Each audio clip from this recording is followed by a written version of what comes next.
Part 1. Every single girl between the ages of 18 and 32 knows me. No, not my name, but who I am. I'm the guy whose calls you don't answer, but who you call on a cold winter night when your car battery is dead at the mall and you need to recharge. I'm the guy you call to fix a leaky toilet on a Saturday afternoon before a party I wasn't invited to. I'm the guy you take to weddings and Christmas parties because I'm polite, make a good impression, and your moms and aunts like me.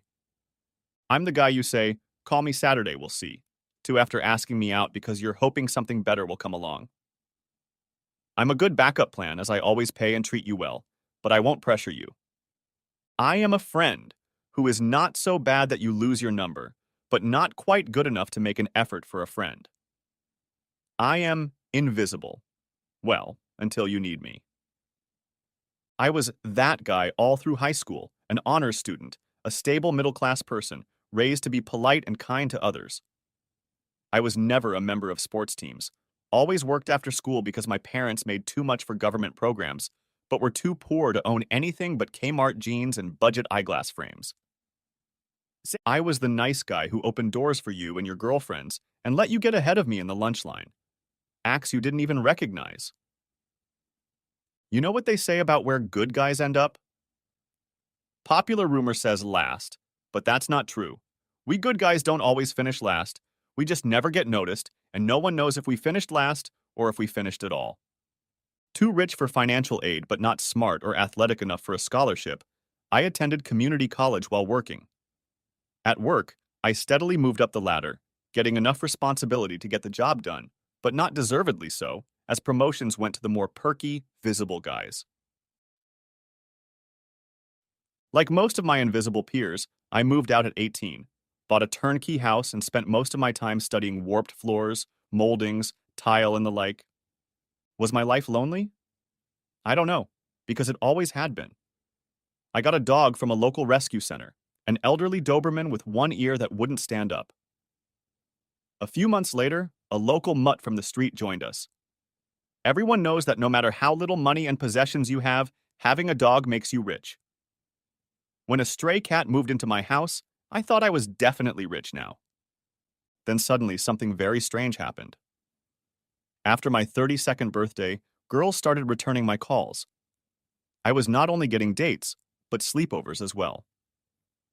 My social calendar went from strength to strength, and I had to write down and decline invitations. Was I happy? Does the Pope shit in the woods? Is the bear a Catholic? Yes, that's right. I was happy but confused. Next chapter. The reason for my newfound studliness was suggested to me by Joanna, a retired schoolteacher who worked at the store where I got my coffee every morning. Joanna was a big, rough smoking lady who didn't give a damn about anyone's opportunities. Joanna could chat up any of the customers, from construction workers to truck drivers, and she had a loyal following in the store. She worked mostly to keep busy after the death of her longtime partner.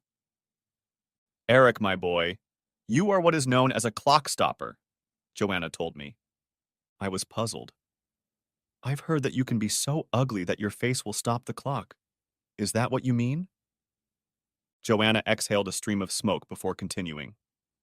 No, I'm talking about the biological clocks of young ladies. Joanna took a second to puff on her cigarette and then continued.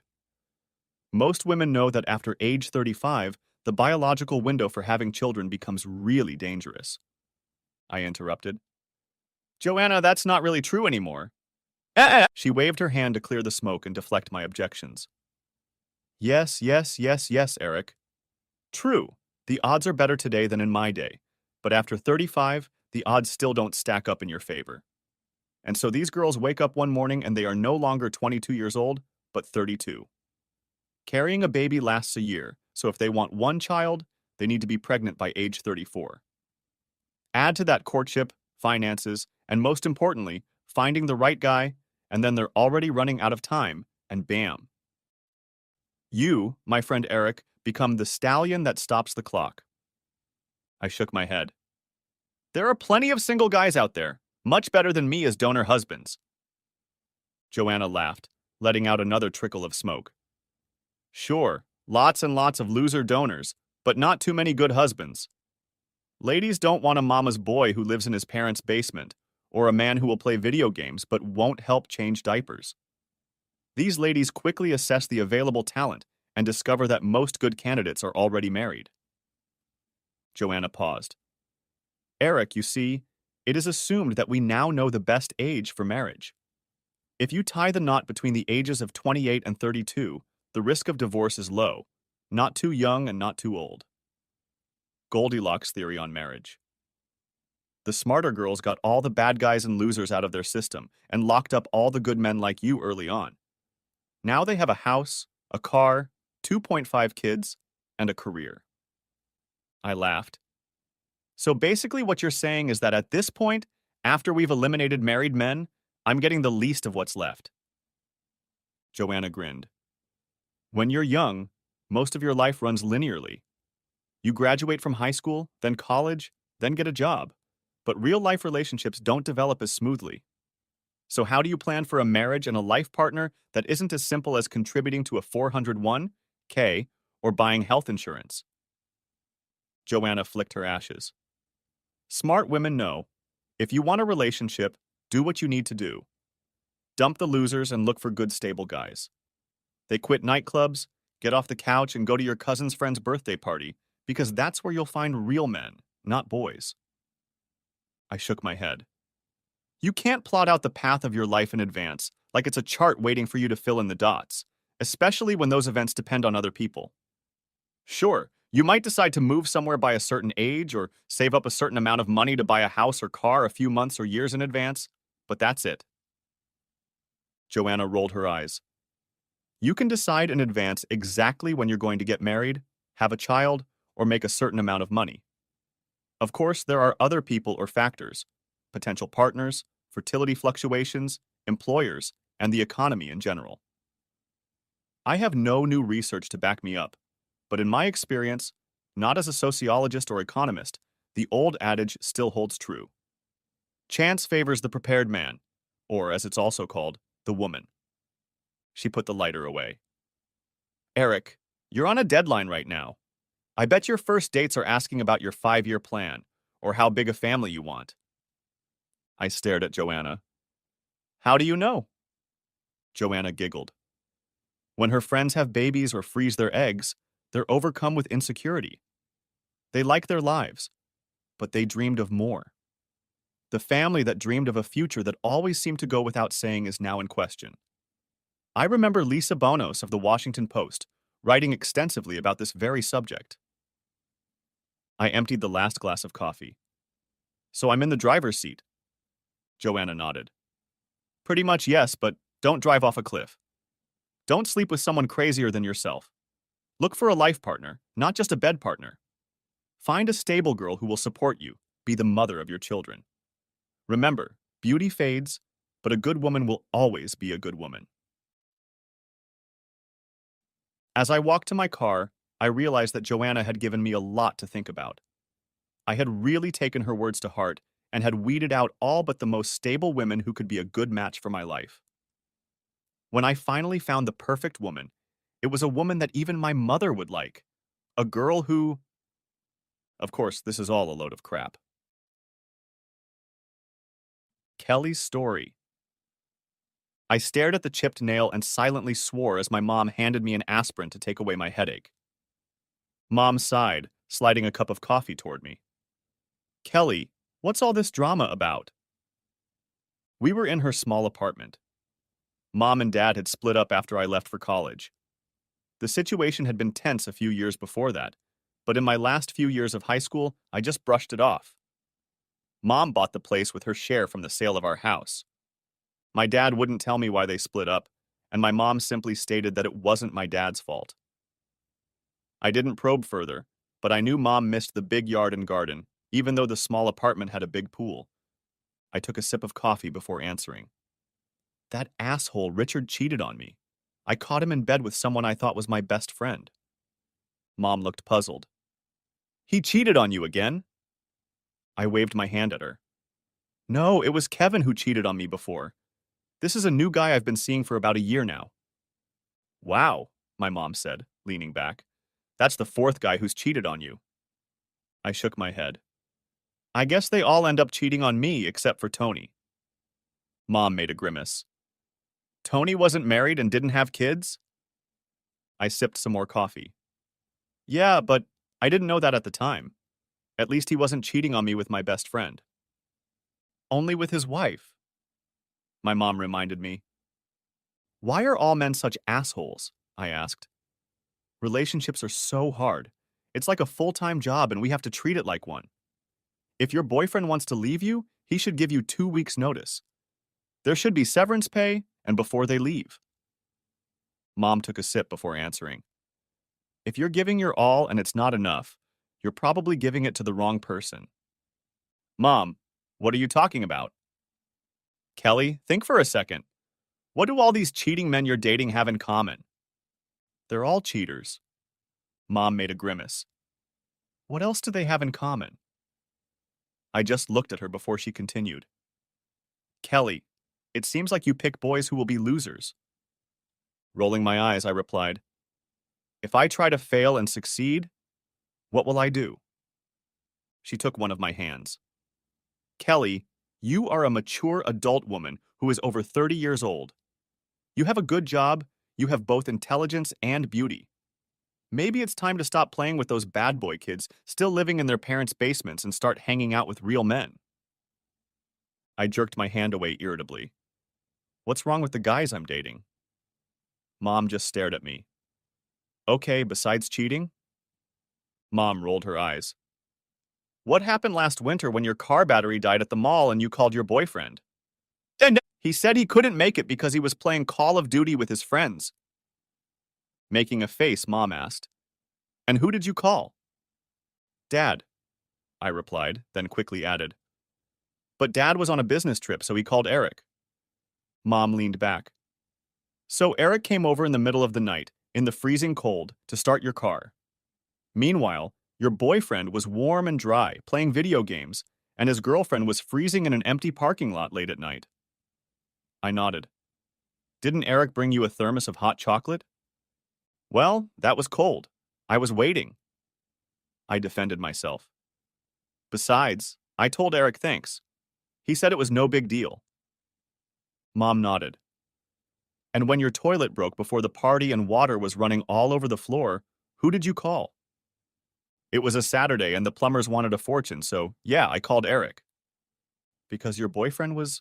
Mom asked. Okay, my boyfriend was too drunk the night before and wouldn't answer his cell phone. Well, thought Mom, at least Eric had a good time at the party. Oh wait, you didn't invite Eric to the party, did you? The man who saved the day. You sent him home, didn't you?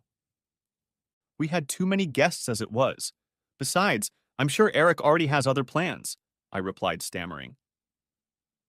Even to me, that answer sounded lame. Of course, Kelly, Mom said patronizingly. It's not that I haven't done anything nice for Eric. I brought him to Cousin Tina's wedding. Yeah, Mom objected. At the last minute after you broke up with Tom or John or Kevin, who dumped you for that waitress.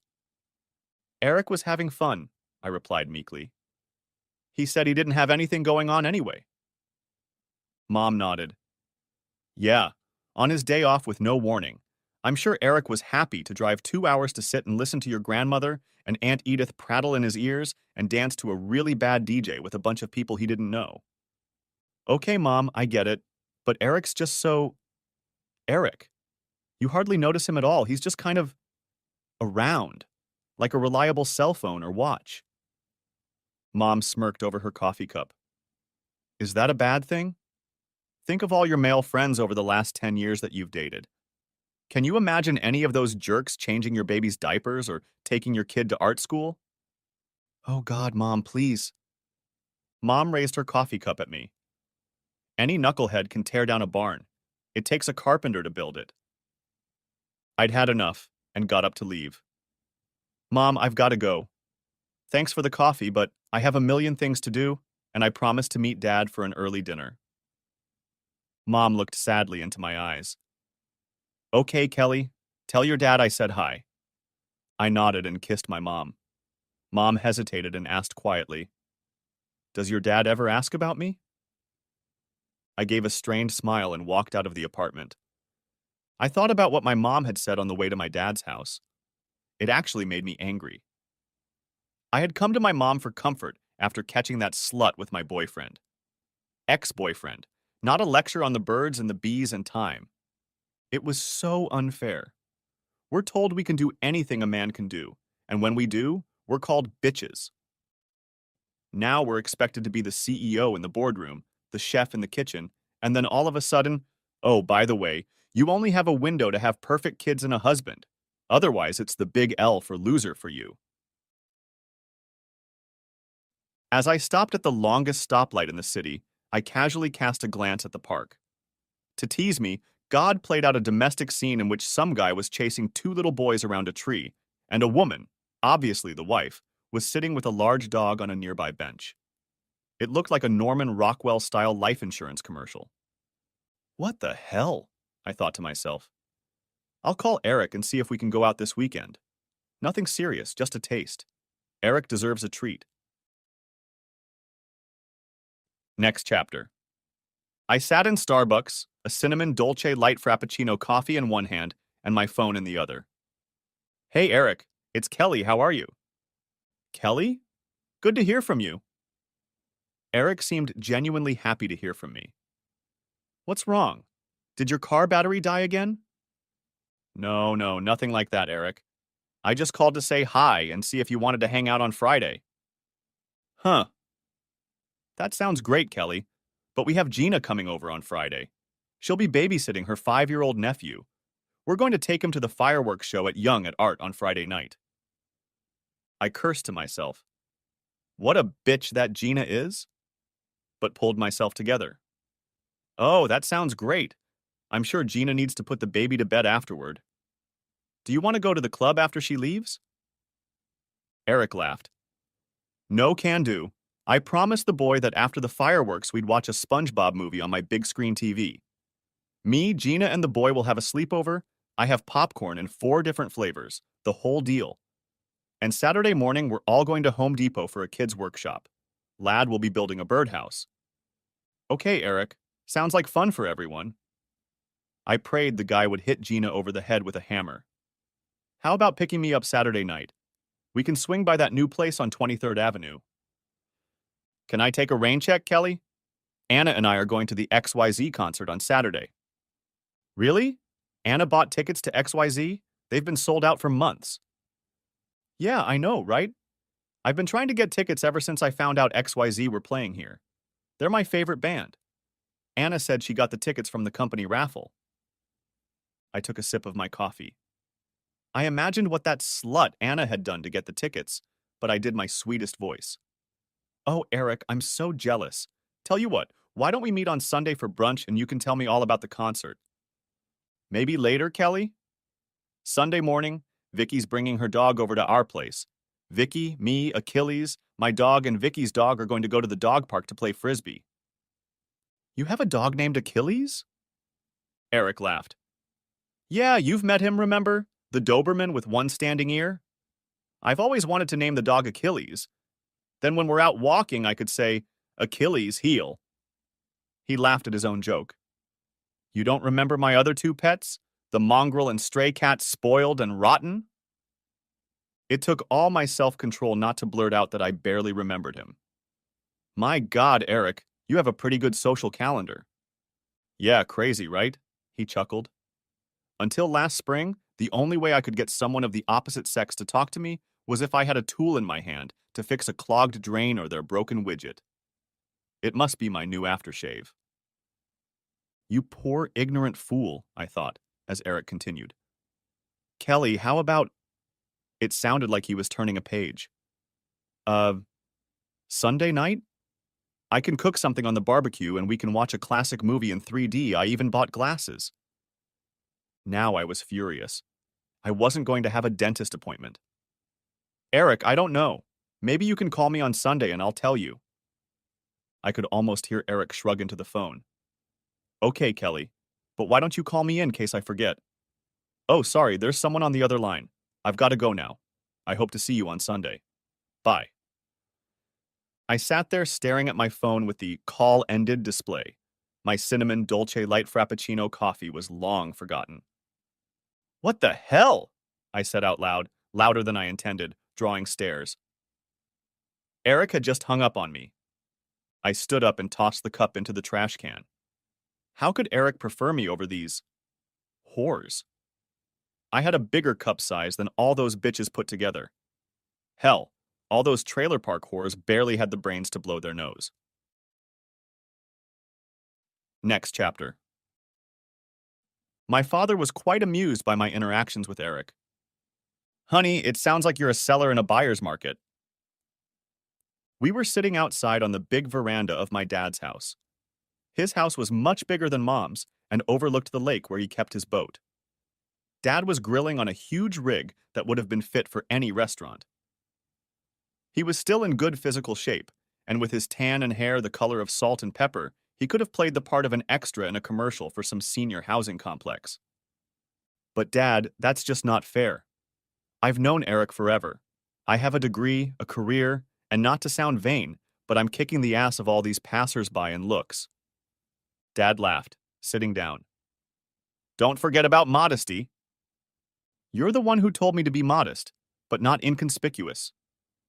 Kelly, oddly enough, I understand what Eric is going through. When I moved here, I had more, female company than I had at an Oprah convention. I was out of the dating game for a long time. I don't know if the rules are different at my age or if they even exist. But the ladies here don't make a fuss or shy away from what they want. He got up to turn off the grill. My point, Kelly, is that the ladies here use the famous Roman saying, seize the day, trusting little in tomorrow. I put my glass down. You know, Dad, you're right. He interrupted me. You know how much I love hearing that. I waved him off with my napkin. So are you going to call Eric? Asked Dad, refilling my glass. You mean now? Seize the day with little confidence in tomorrow, repeated Dad with exaggerated exuberance. I rolled my eyes, pulling out my phone and dialing Eric's number. I gave Dad a thumbs up when Eric picked up the phone. Hey, Eric, it's Kelly again. Yeah, I saw your name on my display. Are you okay? I've never gotten 2 calls from you in one day before, unless something was wrong. No, everything's fine, Eric. I just wanted to let you know that we're going to the movies on Sunday. I heard Eric chuckle. That's 3D, silly. But we're going to have to reschedule. Kim found out that I had the director's cut of the 3D movies, Creature from the Black Lagoon and Godzilla vs. Bombi, and begged me to watch them. Turns out Kim is a big fan of the classic 3D genre. Dad saw the look of disbelief on my face as I took the phone away from my ear. The last thing I heard was Eric's voice. I hate to cut you off, Kelly, but I need to let the killer dogs outside so they can pee. Can you call me at the end of next week and we can try to connect? It was nice talking to you. For the second time since talking to Eric, the screen popped up, call ended. I tossed the phone on the table, muttering, well, that went well. If I was expecting sympathy from Dad, it didn't come. He laughed at the top of his voice and sat up, wiping tears from his eyes. I'm glad you're so amused, I muttered. The only movie that Slut Kim likes is Monster Dance with no pants on. Daddy stood up and kissed the top of my head. I'm sorry, honey, but I don't think I've ever seen you get run over before, and it doesn't look like you're used to it. Damn right. Dad moved his chair over so that he was sitting across from me. If I didn't know Eric better, I'd say he got a little revenge. What are you talking about? Dad leaned back in his chair. Remember, you were a senior in high school and the lead performer in the school production of West Side Story. Yeah, so? Eric was part of the production crew and I believe he invited you to the party after the play. Maybe he did. I don't remember. Well, he certainly remembered then. The poor bastard showed up at the house with a dozen roses and Dad's old car. He must have polished that car 100 times. The damn reflection almost blinded me. I bet those roses cost him a week's pay at his minimum wage job. Ouch. Oops, that's right. And where were you? You left with that clown who played the lead, Tommy, what's his name? I cringed at the memory. Tommy brought us that nasty beer. It made me so sick. Guess who at that party turned off Tommy's car so he couldn't drive drunk and then drove your slick ass home that night? I dropped my head in my hands. Please don't tell me it was Eric. Dad nodded his head. Actually, it wasn't my proudest moment. Mom and I decided that Eric got you drunk on beer. I kicked his ass and your mom threw his roses in the trash. Eric didn't deny anything, just stood there and took all the abuse. Dad looked at the grill. I didn't find out the truth until after you both graduated. Eric never told anyone. I only found out by a strange coincidence. Wow, how I apologized to Eric back then. Do you know what he said when I asked him why he didn't tell me what happened? What? Eric stood there with a goofy smile on his face and said, No problem. Real men never complain. Real men never blame. I picked up my phone from the table. Might as well erase Eric's name from my contact list. If I were him, I wouldn't spit in my mouth even if my tongue was on fire. Dad shook his head. If it were anyone else, I'd agree with you, but not Eric. Think about why else he would have continued to help you all these years. I put my phone back in my purse. I don't know, but I'm not taking any more chances. Eric won't be ready for what I'm about to unleash on him. Dad raised his glass to me. Chance favors the prepared man, or woman, it seems. It was another week before I got on Eric's damn calendar. It was a Friday night car show, not the event I would have chosen. Seriously, who wants to waste a summer evening wandering around a parking lot littered with old wrecks? I was surprised when Eric showed up and walked me to his car. Eric, my God. Is that a Lincoln? Of course, Eric replied proudly, patting the gleaming fender. Lincoln Continental Mark IV, this one was built in 1973. I felt a twitch. My grandfather, or Shonather, had the exact same car. Eric smiled broadly as he opened the passenger door. What a coincidence, since it's your grandfather's car. I was stunned. He must be kidding me. No, really? Seriously, it's my Shonatar's car. Of course, Eric replied, holding my hand as I got into the car and lowered myself into the padded front seat. Kelly, your grandfather always took impeccable care of this car. After he died, it sat in the garage like that. Your father practically gave it to me. It took a while to replace all the dried-up gaskets and stuff, but everything is original and works. Even the AM/FM radio. The familiar scent of the interior filled my nostrils, and I inhaled deeply as Eric walked around the car to get behind the wheel. I don't know if I imagined it or not, but the bouquet of smells brought me back to the happiest days of my childhood. My Shonather and I were walking to get ice cream, and I felt Shonather's presence as surely as if he were sitting next to me. Eric settled in as the driver. He had a cat that ate the canary expression on his face. Suddenly, he reached across the driver's seat and opened the glove box. He pointed to the inside glove compartment door. There, in childish scribbles of my young hand, was written in uncertain letters, Kelly plus Sienather forever, surrounded by a large heart. One thought flashed through my mind. Eric was the man I was going to marry, bear him children, and then grow old together. The car show was a lot of fun. Although I only recognized a few cars from my teenage years, the atmosphere was great with a DJ playing old tunes, kids trying to use hula hoops and a bunch of food carts. Shonather's car, Eric's car, was getting a lot of attention. Eric was casually chatting with everyone, and even the kids in their imported rice rocket cars came up to him with questions. At the end of the night of the car show, my campaign to get Eric to propose to me began. It took about 9 months before he asked for my hand in marriage. It would have happened sooner, but it took over a month to chase all the other hotties off his calendar. How did I convince Eric that I was the one for him?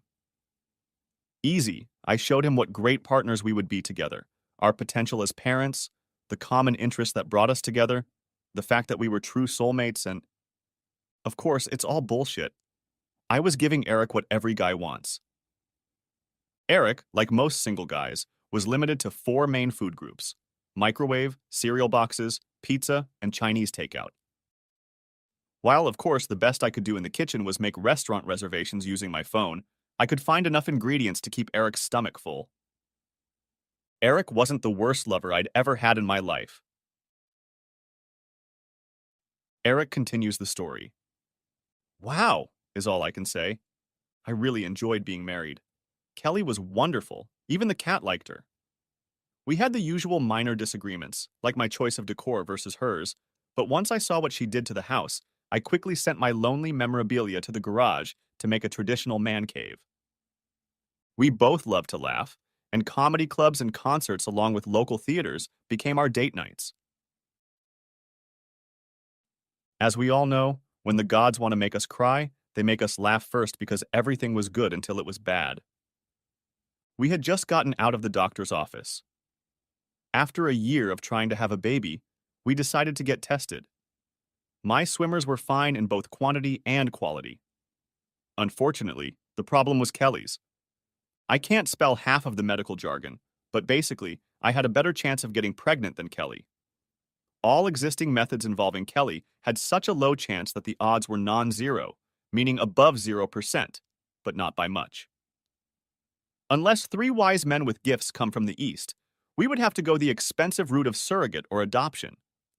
I was fine with both, and I was willing to mortgage, sell everything I owned, or borrow. Kelly was stunned and said she needed time. That, I think, was the beginning of the end. Next chapter. Kelly fell into a despondency that turned into a deep depression. She even quit her job. It took the intervention of her parents and I to get her into treatment. They tried different medications, but the ones that worked made her gain weight, which made her even more withdrawn. Kelly had to make a huge effort to go anywhere. Every time she saw a child or family, she nearly burst into tears. I was at a loss as to how to help her. My attempts at humor, think of all the money we'll save on birth control, had the opposite effect.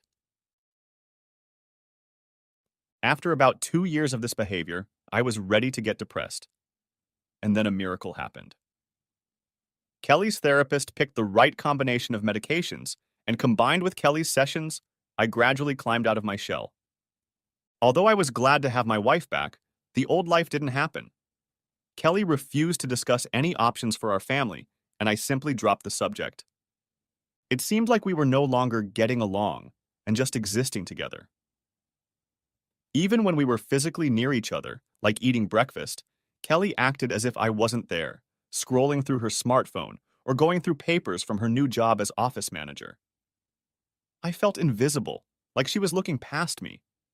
Kelly didn't want to go to comedy clubs anymore, but when she showed interest in our local theater, I bought season tickets. We went to every new show and some shows she went to multiple times, bringing her mom if I wasn't home. I felt like I was seeing a little light at the end of a long, dark tunnel. Of course, fate decided it was an oncoming train. Next chapter. Joanna popped up from behind the cash register at the store when I walked up to pay for my Monday morning coffee. Eric, come with me now, said Joanna, grabbing my hand and pulling us out the back door. Stop, Joanna, I'm going to spill my coffee, I exclaimed as her iron grip pulled me outside. Joanna lowered her hand to light a cigarette and took a drag as the door closed behind us. Eric, your wife is cheating on you, Joanna spat, exhaling a trickle of smoke through her nose. I brushed the smoke off her face. You're insane, I replied as Joanna took another puff. You must have mistaken Kelly for someone else. I mean, you see 100 people a day. Joanna put her hands on her hips. I was at your damn wedding. I know what your wife looks like, and I know damn well what a cheating bitch looks like. A doubt crept into my mind. Joanna, it's a very serious thing to accuse someone. Are you 110% sure? Joanna interrupted me. I'd like to be wrong, but Kelly was here with that asshole from the theater. Tommy, what's his name? They were here together yesterday. My head was spinning. Yesterday, I'd been at her father's apartment all day installing an electric water heater for him. How could that be possible? It can't be, Joanna. You must be mistaken. Kelly is like a lot of people. Joanna threw down her cigarette and crushed the butt with the heel of her shoe. Oh yeah, Eric? How many women who look like Kelly let their lovers drive their husband's classic 1973 Mark IV Lincoln Continental? What? Kelly's history. What? Exclaimed Mom, setting down her coffee cup. It's no big deal, Mom. Eric doesn't know, does he? Said I. Besides, if Eric did recognize Tommy, he'd really like him. They look a lot alike. Mom shook her head. Do you really think Eric has less morals than God gave the lint for the dryer? Do they look alike? Jesus, my child, are you out of your mind? Does Eric sleep with married women too? No, Mom, but my marriage was in bad shape. Kelly, infidelity doesn't make bad marriages better. It makes marriages worse, much worse, like divorce in the end. But Mom, I'm not ending my marriage. I'm just not getting as much use out of it right now. Mom pulled her coffee cup toward her. If you're not ending your marriage, then your actions suggest that things aren't so bad. You're getting something out of this arrangement. I've been through a lot. Why am I not entitled to something? Kelly, cheating is a crappy set of decisions based on entitlement. Mom, you just don't get it. Mom stood up, walked around the table, and took me by the shoulders with both hands. Honey, yes, I do understand, she said, squeezing my shoulders. I fooled your father once. Just a stupid couple of dates with, well, whatever with. Mom sat up and wiped tears from her eyes. You were in high school, and for some reason I figured a little fling couldn't hurt. Your father found out about it and left me. I convinced your father to stay until you graduated. I thought I could get him back in 2 years. You changed, Dad? Said I, recoiling from her. Mom tensed up. Yes, and as soon as you left for college, your dad moved out and filed for divorce. Now I tensed up. That's not going to happen to me and Eric. He'll never know, and I'll never hurt him, even unintentionally, unlike what you did to Dad. Mom shook her head. Hurt him unintentionally? Cheating is as deliberate as a NATO airstrike. I got up to leave. Tommy works with me. Eric never comes to work with me, so how could he know? Mentally, I cursed myself for letting Tommy talk me into taking a ride in the Lincoln yesterday. I swore that mistake wouldn't happen again. Mom continued to shake her head. Having fun with a buddy at work? How corny is that? I picked up my purse. I don't know, Mom. How cliche, CD was your buddy? Mom acted like I'd slapped her in the face. Look, Mom, that's not what I meant. It's just a part-time job for Tommy. He's an actor. Tommy's done real estate commercials before, and he has a script for a play. We're both just creating memories to reminisce about in the future. That's it, nothing more. Mom circled her hand around her small condominium as I headed for the door. Look around you, Kelly, because when Eric finds out, sitting in a small apartment with a bottle of wine is your future. Next chapter. And I don't know if I was more shocked or pissed off as I drove away from my mom's house. Shocked is putting it mildly to describe my feelings about her revelation that she had cheated on Dad. It was a betrayal, plain and simple, and it really pissed me off that she had hurt Daddy. It also pissed me off that my mom never took my side in any relationship problems. Who was she to judge? My little, affair was different from the one she had with Dad. I remember reading a survey done by Illicit Encounters, a British extramarital dating site. They surveyed 2,000 users and found that 73% of the women who admitted to having affairs had mothers who also had affairs. It was partly her fault, plus it was my mom who kept talking about Eric and pushing me toward him. And yet there was a voice in the back of my brain that I couldn't chase away, and that whispered, "The apple doesn't fall far from the wrong apple." I turned on the radio to drown out that voice and reminded myself that Eric would never find out, so it was okay. Eric's story. I was shocked at what Joanna had said and headed home, leaving all thoughts of work behind. Reaching the garage, I took a deep breath and opened the front door of the Lincoln. Poking my head inside, I immediately noticed that the driver's seat was out of place. The seat had been pushed far back for a driver with much longer legs than me. Even without that clue, I realized that what Joanna had told me about Kelly having fun with another guy was true. The cabin smelled. Just as I was about to close the door, something caught my eye. A cheap red Bic cigarette lighter peeked out from under one of the back seat cushions. Neither Kelly nor I smoke. I pulled the lighter out from under the cushion, closed the car door, and sat on the garage floor, leaning my back against the front fender. For the next few days, I avoided Kelly until I got a grip on myself. It was easy because we were just coexisting now. There would be no counseling, no drawn-out drama, no cameras, hidden recorders, private investigators, and the like. For me, it was like peeling off a Band-Aid quickly and cleanly. It was taking out the trash without looking back. Joanna let me borrow her truck and trailer. On Friday, after Kelly left for work, I loaded all her stuff into boxes and bags and put them in the storage unit. I had already had time to cancel the bills and separate the finances, so I went to her work to end the marriage. By the time I entered Kelly's reception area, it was late in the evening. The security guards were trying to escort some guy out of the lobby. "You bitch Talon!" yelled a man holding a large box, accompanied by two guards. "Fire me, you whore!" He shook off the arm of one of the guards. "Let's go," one of the guards pleaded. "The subway police are on their way. You must vacate the premises before they arrive, or you will be taken to jail." "Screw you!" shouted the man, swinging open the front door. "All you assholes are going to pay. I don't care how many lawyers you idiots have." Taking advantage of the fact that everyone was focused on the spectacle, I slipped past the receptionist's desk. I didn't want to do this in the lobby. Halfway down the hallway, I stopped an older man in janitor's clothes, speaking a foreign language in a butthurt voice. "Excuse me, sir. Can you tell me where Kelly's office, the office manager's office, is located?" I asked. Before he could answer, a female employee in a business suit walked by. The woman appraised my jeans and work shirt with a disdainful expression and turned to the maintenance worker. "This is America. We would appreciate it if you would speak the language or return to your country." The old man didn't miss a beat. "I speak the Apache language, and it is the native language of America.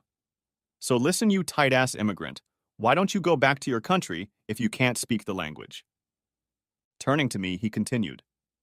"Kelly's office is on the second floor, right off the balcony, about the fourth door from the CEO's office." "Thank you," I said, heading up the stairs and leaving the lady standing there with her mouth open. Next chapter. The door to Kelly's office was closed, but I entered without knocking. What was she going to do, trick me? Surprise, surprise, Tommy was in the office, sitting on the inside corner of her desk, leaning forward. Kelly was sitting in her chair as close as she could get. Tommy jumped up quickly, and Kelly leaned back. "Eric," said Kelly, clearly embarrassed. "What a surprise. You remember Tommy from your high school days, don't you?" Tommy waved his hand half-heartedly. "Tommy?" "Yes?" I asked. "You were in West Side Story, right?" Tommy glared. "You remember my performance. I was something even back then." "Not really," I shrugged. "I just remember you couldn't hold your beer." A shocked expression appeared on Tommy's face. Kelly jumped up. "Tommy works here, in the mailroom." Tommy waved his hand. "It's temporary. I've been here for a couple months. I'm actually an actor just waiting for feedback on a play I wrote. I'm also doing some television. You've probably seen me in the red real estate commercials." "No, not really," I replied. "Oh." Tommy was shocked. "Kelly said you guys have season tickets to the theater where I perform. You must really like my work." I nodded toward Kelly. "Well, Kelly is a big fan of grown men putting on makeup and acting in plays. Me? Not so much." Tommy and Kelly exchanged glances before he spoke. "Well, thanks for supporting the arts. If you need anything, just ask." "Really, Tommy?" I said. "I'd ask you not to entertain my wife, Kelly, but it's too late for that." "Eric!" hissed Kelly, jumping up from her chair. I ignored her. "You got a cigarette, Tommy?" I pointed to his nicotine-stained thumb and forefinger. "What?" Tommy was confused. Yeah, sure, he stammered, digging in his front pocket looking for a crumpled pack of cigarettes. I tossed his cheap red lighter onto Kelly's desk. Here's one of your lighters. Must have fallen out when you entertained Kelly in her grandfather's car on Sunday. Eric, screamed Kelly. Stop this right now. Tommy's just a friend. I pulled out my smartphone. Give me a break, Kelly. I have footage from the surveillance camera installed in the garage of the two of you having fun in Shaunater's car. I'm sure he'd be proud that his favorite car is being used by his granddaughter as a bed to ruin her marriage. Glad I taped up the upholstery. Actually, the security cameras were still in the box on my bench. I was too lazy to install them, but I was willing to bet Kelly didn't know about it. Tommy and Kelly exchanged glances again. Kelly walked around the table and headed toward me, but I held out my hand to stop her. Eric, you have to believe that I never meant to hurt you. I interrupted her. Your intentions don't matter. You knew full well that cheating would hurt me. That's why you kept it a secret. You didn't intend to hurt me? Well, then you weren't trying to keep me from harm either. Tommy looked uncomfortable. I better go. I turned to him. No need to make an exit, boy who believes. I pulled an envelope out of the bag and tossed it on the table. Kelly's going to need a place to sleep. Here's the key to the storage unit where all her shit is kept, and the paperwork for 6 months' rent. Tommy shook his head.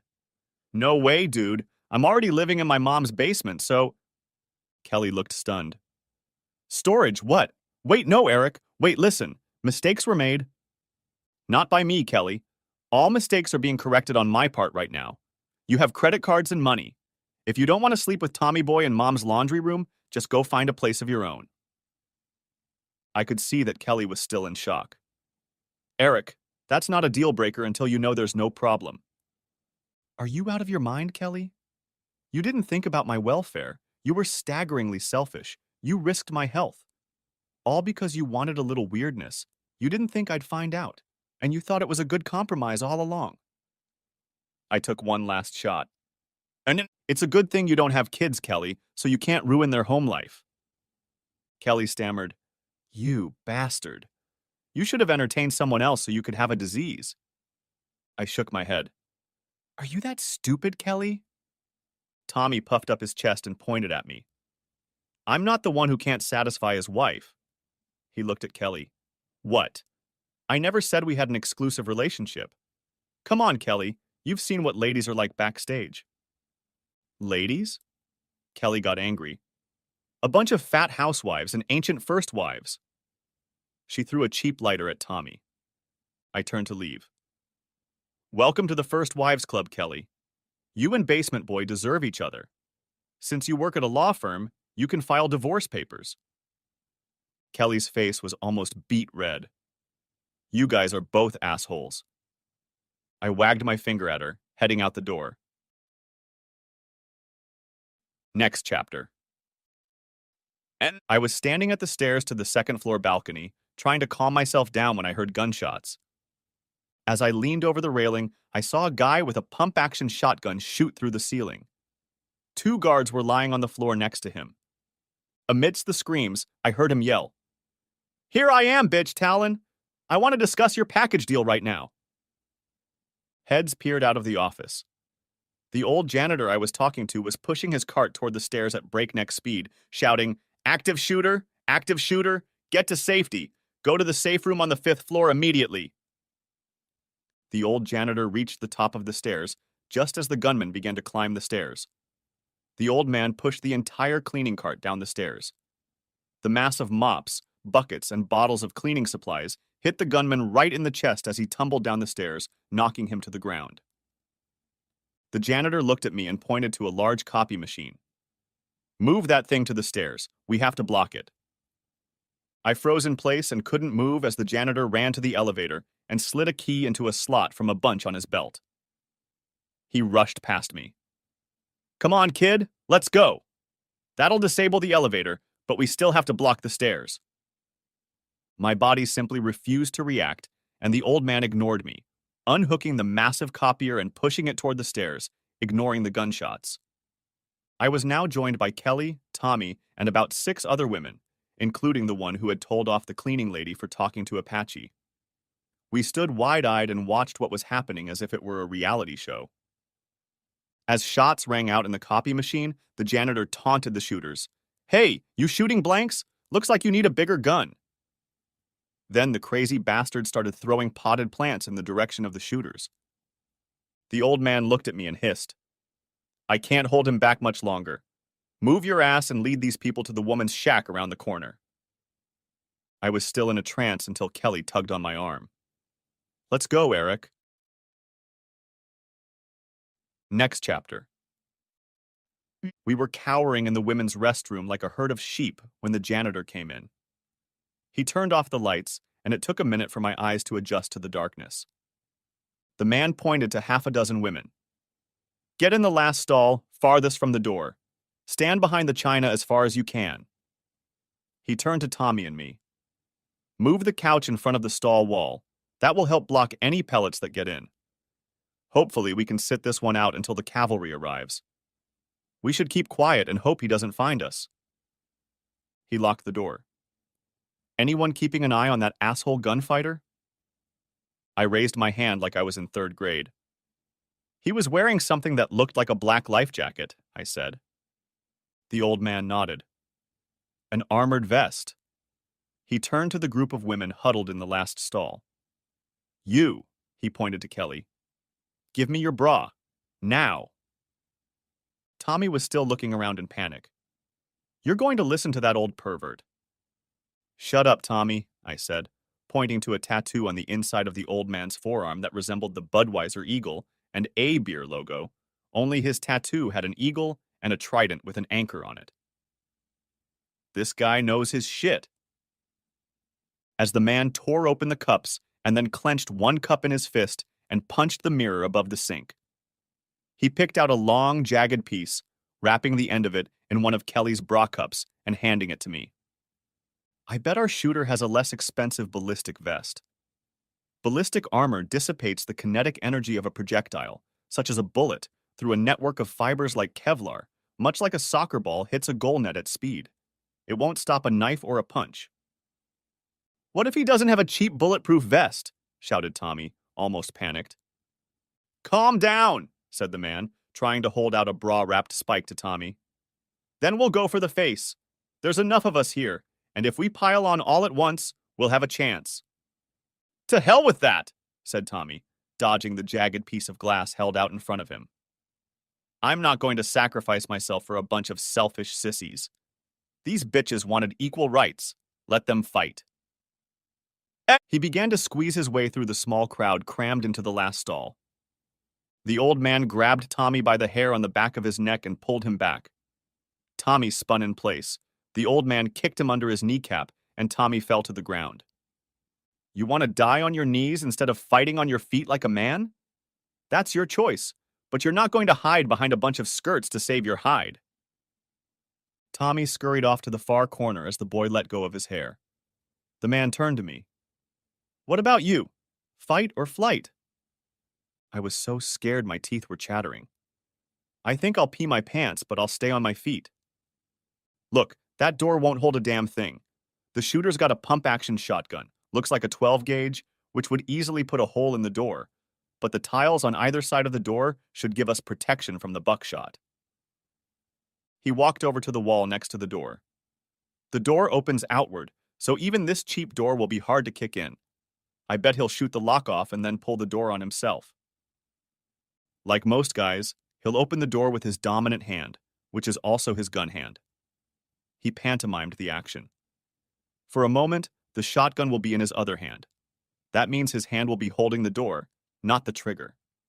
With the lights off, he'll be staring into the darkness and won't be able to see. That's when we'll strike. He turned to me. "You'll be up high and I'll be down low." He pointed at the woman. "You pile on. Don't stop for any reason. The adrenaline will dull any pain. Don't be afraid to hit me, because stitches are better than a coffin." At that moment, we heard another shotgun blast. "Come on out, bitch Talon. Bring your goddamn law textbook and your Ivy League diploma." The old man pushed me back against the wall next to the door. He crouched with the lady behind him on the other side of the door, below tile level. I mimicked his pose. My bladder was ready to burst. The only light in the room was falling from under the door. 2 feet obscured the light, and then there was a clatter of the doorknob. "You in there, Talon bitch! Come out before I blow up your house!" The distinctive sound of a pump-action shotgun blast was followed by a loud explosion as the doorknob simply disappeared. The shrapnel hit the old man in the leg, and he was thrown backwards towards the lady. The door swung open abruptly. Just as the old man had predicted, the shotgun lay in the gunman's left hand, and his right hand rested on the edge of the door. Our eyes met, and I froze like a deer caught in the light of car headlights. The gunman's right hand moved to the trigger of the shotgun. Although my brain was at a complete standstill, some instinct compelled my body to act on its own. An inner need for survival carried me forward, toward the attack. Kelly's story. As the shotgun blast pierced the door, the woman behind me screamed and the baby began to cry. The old man who had taken the bra from me fell as if he had been hit with a baseball bat and collapsed onto the large woman behind him. The door swung open, revealing the silhouette of a man in a large black vest with a gun in his hands. I knew I was going to die, so I made the long-forgotten sign of the cross that I had been taught in my youth. Suddenly, out of nowhere, out of the darkness, Eric pounced on the gunman. He clawed at the guy, and they both collapsed to the floor. "Police! Stop! Drop your weapons! Now!" a voice shouted. Eric didn't even slow down his frantic kick at the lying figure.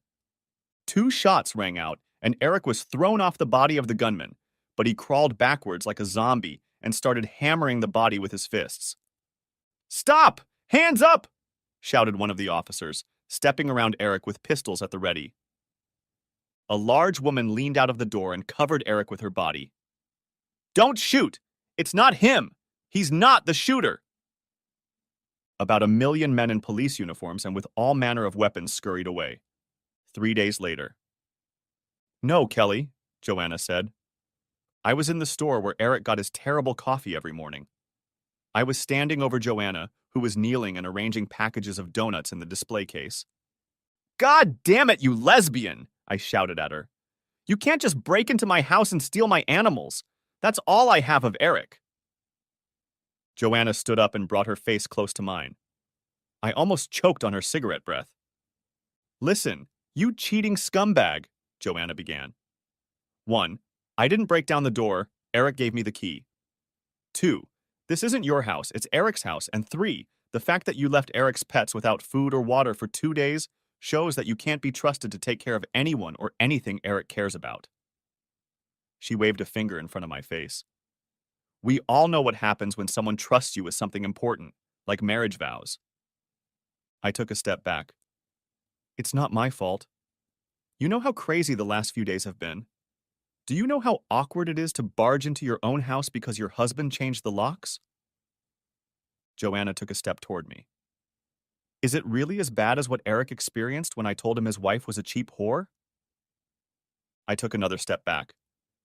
This is between me and Eric. You had no business prying into our marital affairs. Joanna laughed. Fine. Affairs is a word that suits you. I think your marriage stopped being between you and Eric when you started having fun with other men. I strained my back. It was just one guy, and I was in a bad place at the time. In a bad position, Kelly? I clenched my fists. Damn it, Joanna, you don't know shit! I felt my blood pressure rising. Do you have any idea how hard this is for me? Joanna grinned. To quote actor John Wayne, life is hard, but it's even harder when you're stupid. At that moment, the chimes above the store door rang out, and 2 police officers entered the store. Hey, Joanna, do you have a dark roast? Joanna waved her hand toward a pile of coffee cans. Sure, Derek. The last pot of coffee is fresh and just the way you like it. I lowered my voice. Give me my animals back or I swear to God the cops will haul your ass to jail. Joanna smiled widely. Really? You want the cops? She waved at the two police officers filling coffee mugs and said loudly, Derek, Pete, would you please come over here and kick this whore out of my store? A larger officer approached. What's the problem, Joanna? Joanna pointed at me. That whore wants to show tricks in front of my store. You can get rid of her and make sure she stays away. I don't want her bothering my customers with any more solicitations. The officer put his hand on the handcuffs. I need you to leave immediately and don't come back. Do you understand? I was about to protest, but I saw the look on his face. I turned to see that damn bulldyke Joanna. This isn't over, hissed I. Joanna dismissed me with a wave of her hand. Yes, it's over, bitch, just like your marriage is over. Eric, you're going to have to let her come in to see us in a little while, the nurse told me as she changed the IV bag. It had been a week since I'd had my trachea and urinal removed, so at least I could eat what was considered food in the hospital. I wasn't a big fan of the recliner, but the maze of tubes around and inside me ruled out going to the can. Thank you, Florence Nightingale, but I prefer not to be reminded what an ass I was and why I am in your tender care.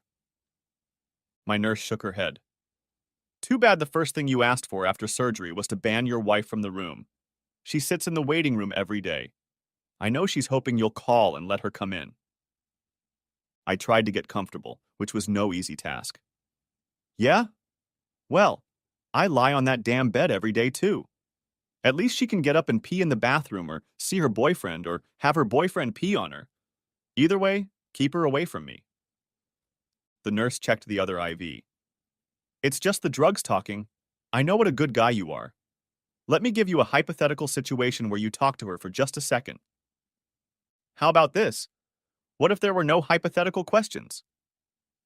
At that moment, there was a knock on the door, and a janitor from the set entered. He was assisted by a young, slender woman of about 25 with long, straight black hair. High cheekbones and other common facial features made them look related. The girl helped him into a chair as the nurse left. He had a brace on one leg and a bandage with many bandages over one eye. How are you feeling, Eric? I raised my hand with a web of tubes. Like Spider-Man, without the superpowers. He grinned. I spent 2 business trips running around the jungle with Greenface and didn't get a scratch. And now, in my golden years, a door is kicking my ass. The man turned to the girl. Eric, this is my granddaughter Starlight. They won't let me drive in this condition, so she's my chauffeur for now. I waved my hand at the attractive girl and turned to the older guy in the chair. I'm embarrassed, but I don't even know your name. Tonto, he said. Really? Like Tonto from Kemosabe's The Lone Ranger? I asked. Yeah, Tonto, he laughed. Starlight tapped him on the shoulder. That's not his real name. Tonto smirked. Okay, but I got that name Tam, and it stuck. No one ever forgets it. He turned to his granddaughter. Starlight, dear, please go to the vending machine downstairs and get your old grandfather a big cup of coffee. Extra sugar. Starlight kissed Tonto. Sure, Grandpa, but you're not old. You'll live forever. I watched her slender figure walk out the door. Tonto caught my gaze. I'm sorry, I said, embarrassed. Tonto waved his hand.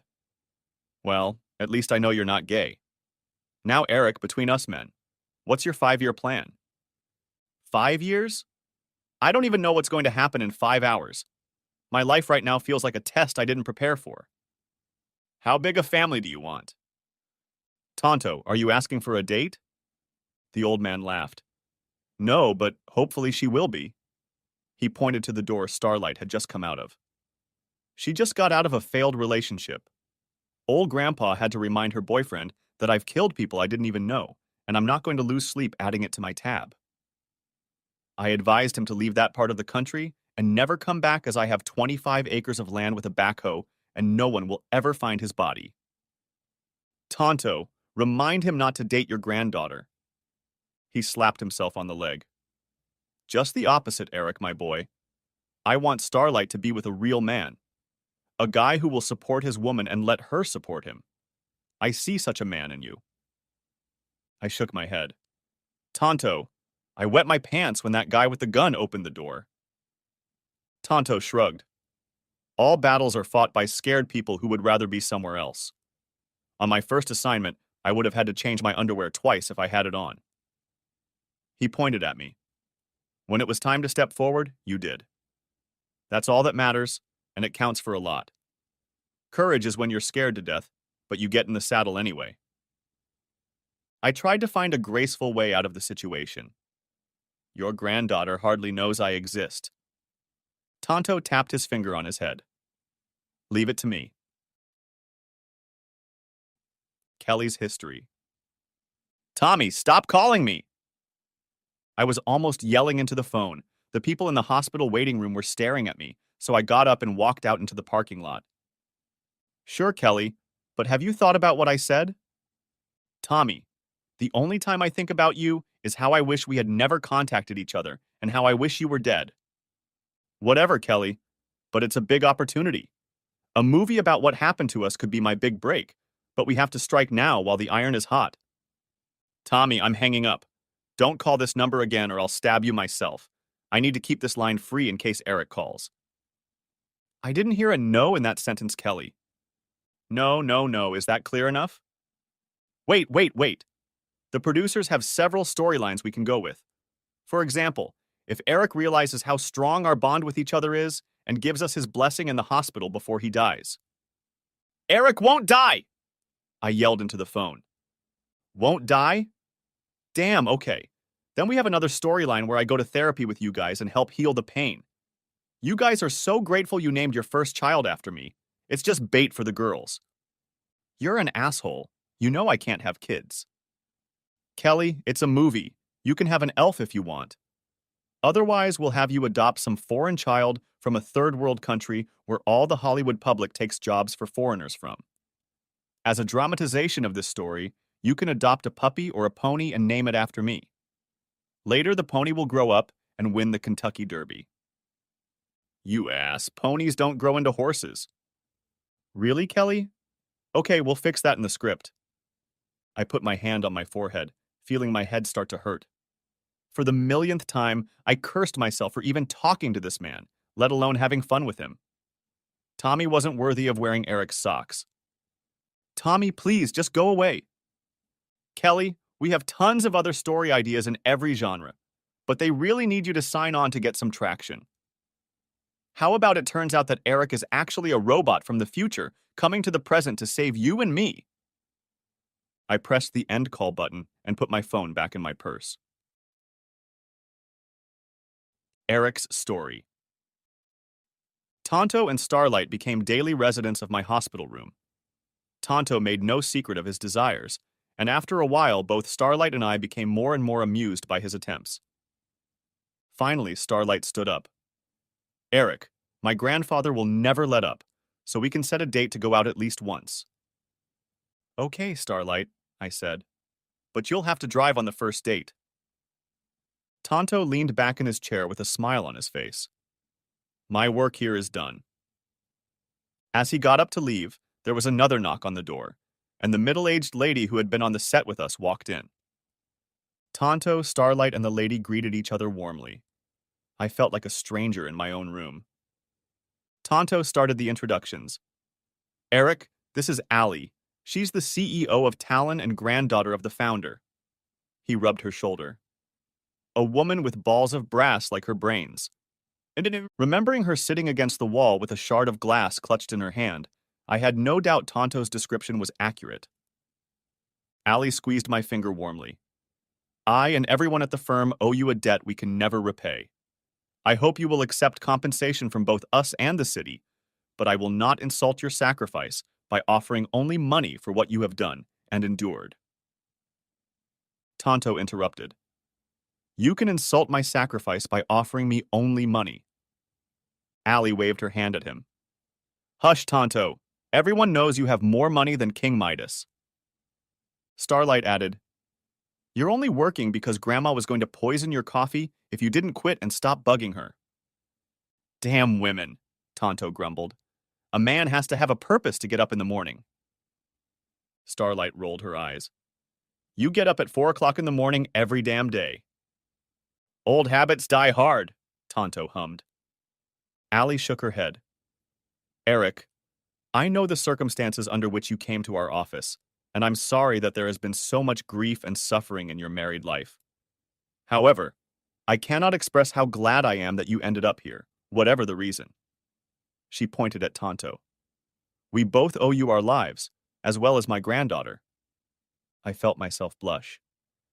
As far as I'm concerned, Allie, I owe my life to you, so let's consider us even. Allie shook her head again. That's hardly a fair exchange, Eric. The firm is willing to do anything to make you whole. I wondered for a moment.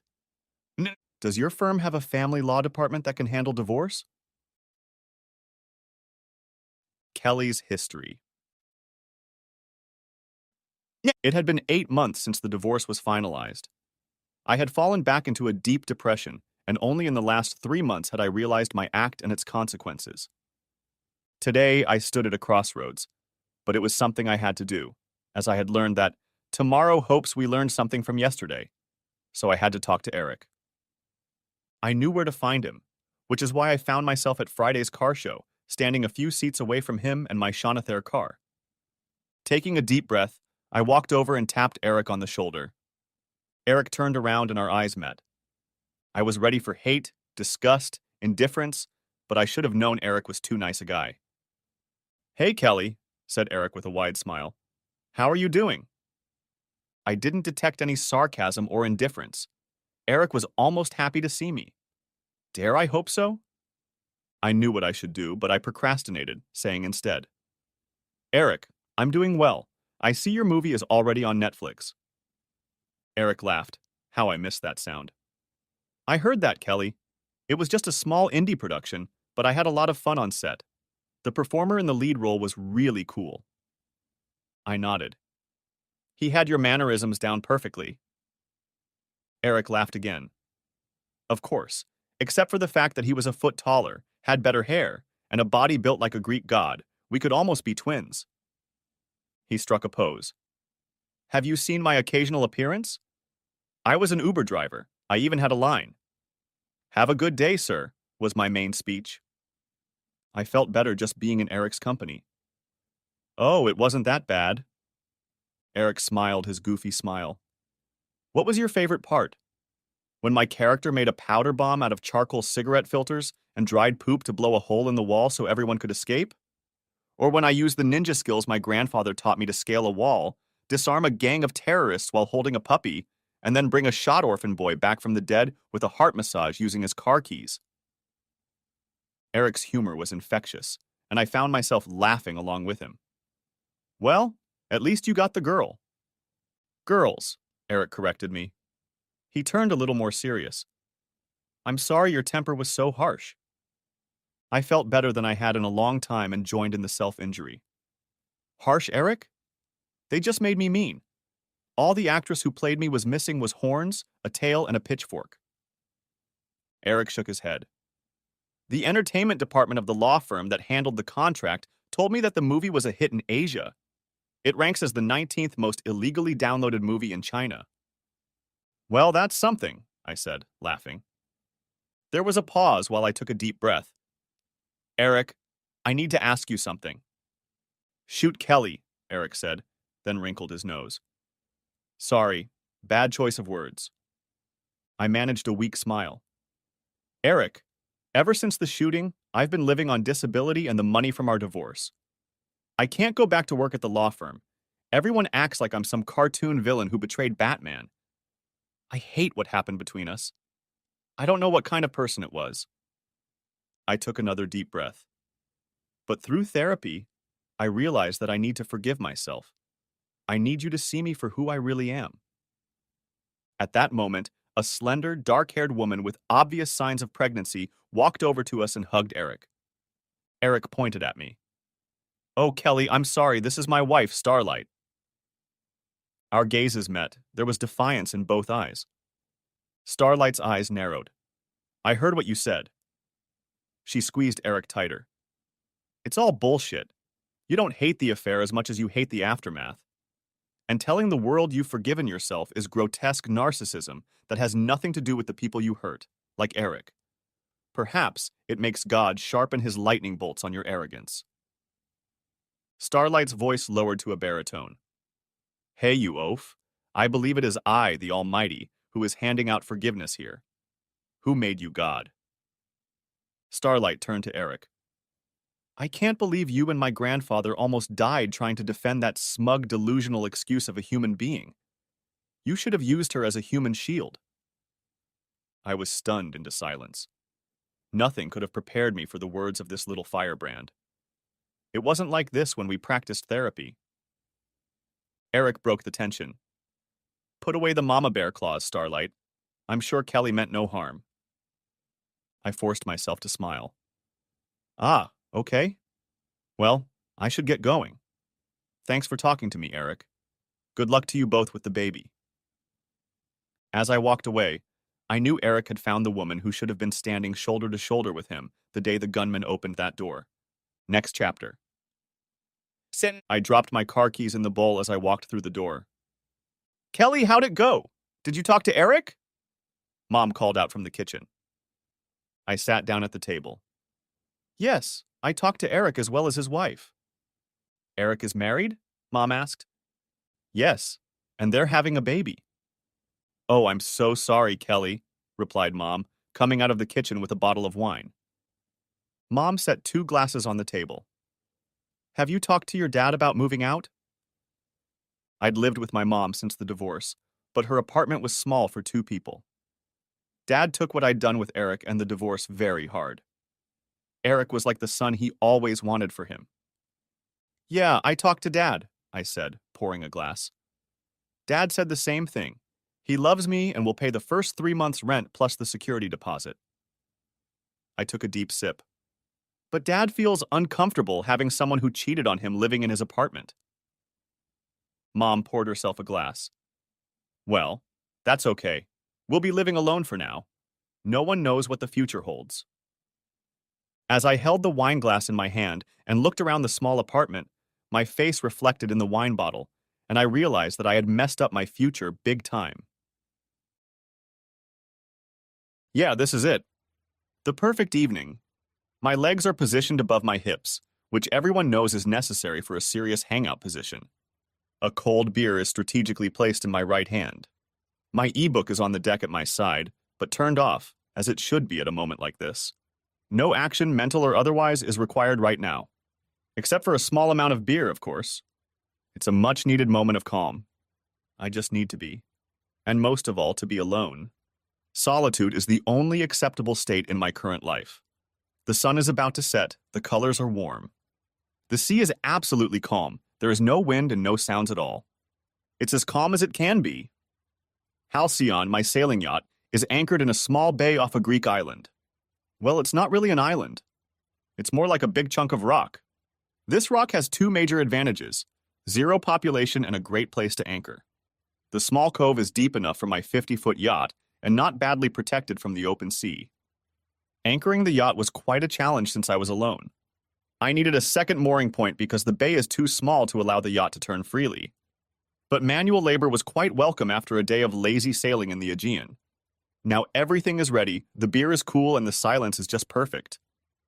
Then my thoughts return to Julia. They always come back when I'm not doing something. I always struggle with it, and the more I try, the more I fail. I rarely think about the good times we had because I have reason to doubt them as well. I lived under the illusion that I was one of the luckiest bastards ever. She seemed so in love too, and it's just a shame there wasn't a camera to capture her performance. An Oscar would have been secured. The anger starts to overwhelm me again. No, stop it. The sea. Look at the sun. It's beautiful. There are pigeons here. Very interesting and underrated animals to watch. Especially now. Relax. I suddenly decide I need to check the moorings again, even though I know they are perfect. I just need something to occupy my thoughts before the damn thing goes back to her. To Julia. To the night I found out the truth. No, stop. Damn it. It's driving me crazy. On a sudden impulse, I jump into the sea and swim a short distance. It helps me clear my mind. It keeps me from getting angry again, from falling into that seething rage that made me avoid other people, especially women. I need to prevent my rage from spilling over onto innocent bystanders, as it has done so often in recent months. My sister Annette told me I was a ticking time bomb. She was right, of course. She's always right. So I decided to live as a hermit. It's the best solution for everyone. But instead of living in a damp, filthy cave where there will never be sunlight, I bought a luxury sailing yacht. I may be disappointed in humanity, but I'm not stupid. I climb back on the boat and decide to occupy myself with cooking. Julia never cooked, but when we wanted to eat at home, it was my job. A lot of things were my job, come to think of it. That bitch? No! Stop! I get the eggs and the mushrooms and start making an omelet. I'm not really hungry, I just need a specific task to keep me busy. Once again, I marvel at the quiet and privacy of this place. It is truly my favorite place in the world right now, and I'm just happy that it is public property and everyone can stay here whenever they want. I have rarely seen other boats here, which makes this place even better. I sit on my deck and enjoy a simple dinner in complete silence. The absolute absence of sounds is almost deafening now, as it usually is in the evenings when the wind dies down. It's perfect! I love it when the cliffs are illuminated by the reddish-yellow last rays of the sun. It's an amazing sight. The silence is broken by the noise of a motor. At first I think it's a fishing boat coming home, but the noise gets louder and louder. Finally, I see a huge white motor yacht appear from behind the island. Shit! My quiet, lonely night is already in the past. It's going to be filled with loud and rude partygoers, and now it's too late and dark to drive to another island. Damn it. The closer it gets, the bigger and uglier the thing seems. Loud techno music can be heard now. This is going to be just great. The yacht approaches my position until its bow is only 5 meters away from me. This is no longer a respectful distance. On the bow of the yacht appears a man in a black suit that looks completely out of place in the Aegean. He calls out to me. Hey, buddy. Listen, this is Fulvio Brione's yacht. You know him. He's the king of fashion. He has to shout to be heard over the loud music. I just nod. I have no idea why he's telling me this, and I'm not going to find out. So be polite and get your tiny boat out of here. We need this place to moor, and we need privacy. I only laugh briefly and shake my head. Look, we want to settle this amicably. But it's Mr. Brianet's mooring place you're on. This is public property. I came here first, so this is my mooring spot. You'll have to anchor over there. Or anywhere else, it's none of my business. God, I'm starting to get angry already. I just shrug. His strategy seems to be to piss me off, whatever he hopes to accomplish by doing so. It's not going to work anyway, I don't care about that clown. He walks off astern. I concentrate on my beer again until he returns a few minutes later. How about €1,000 for you if you move? These guys are actually funny. Keep your change in your pocket. Asshole. I just dismissed it dismissively. He disappears again.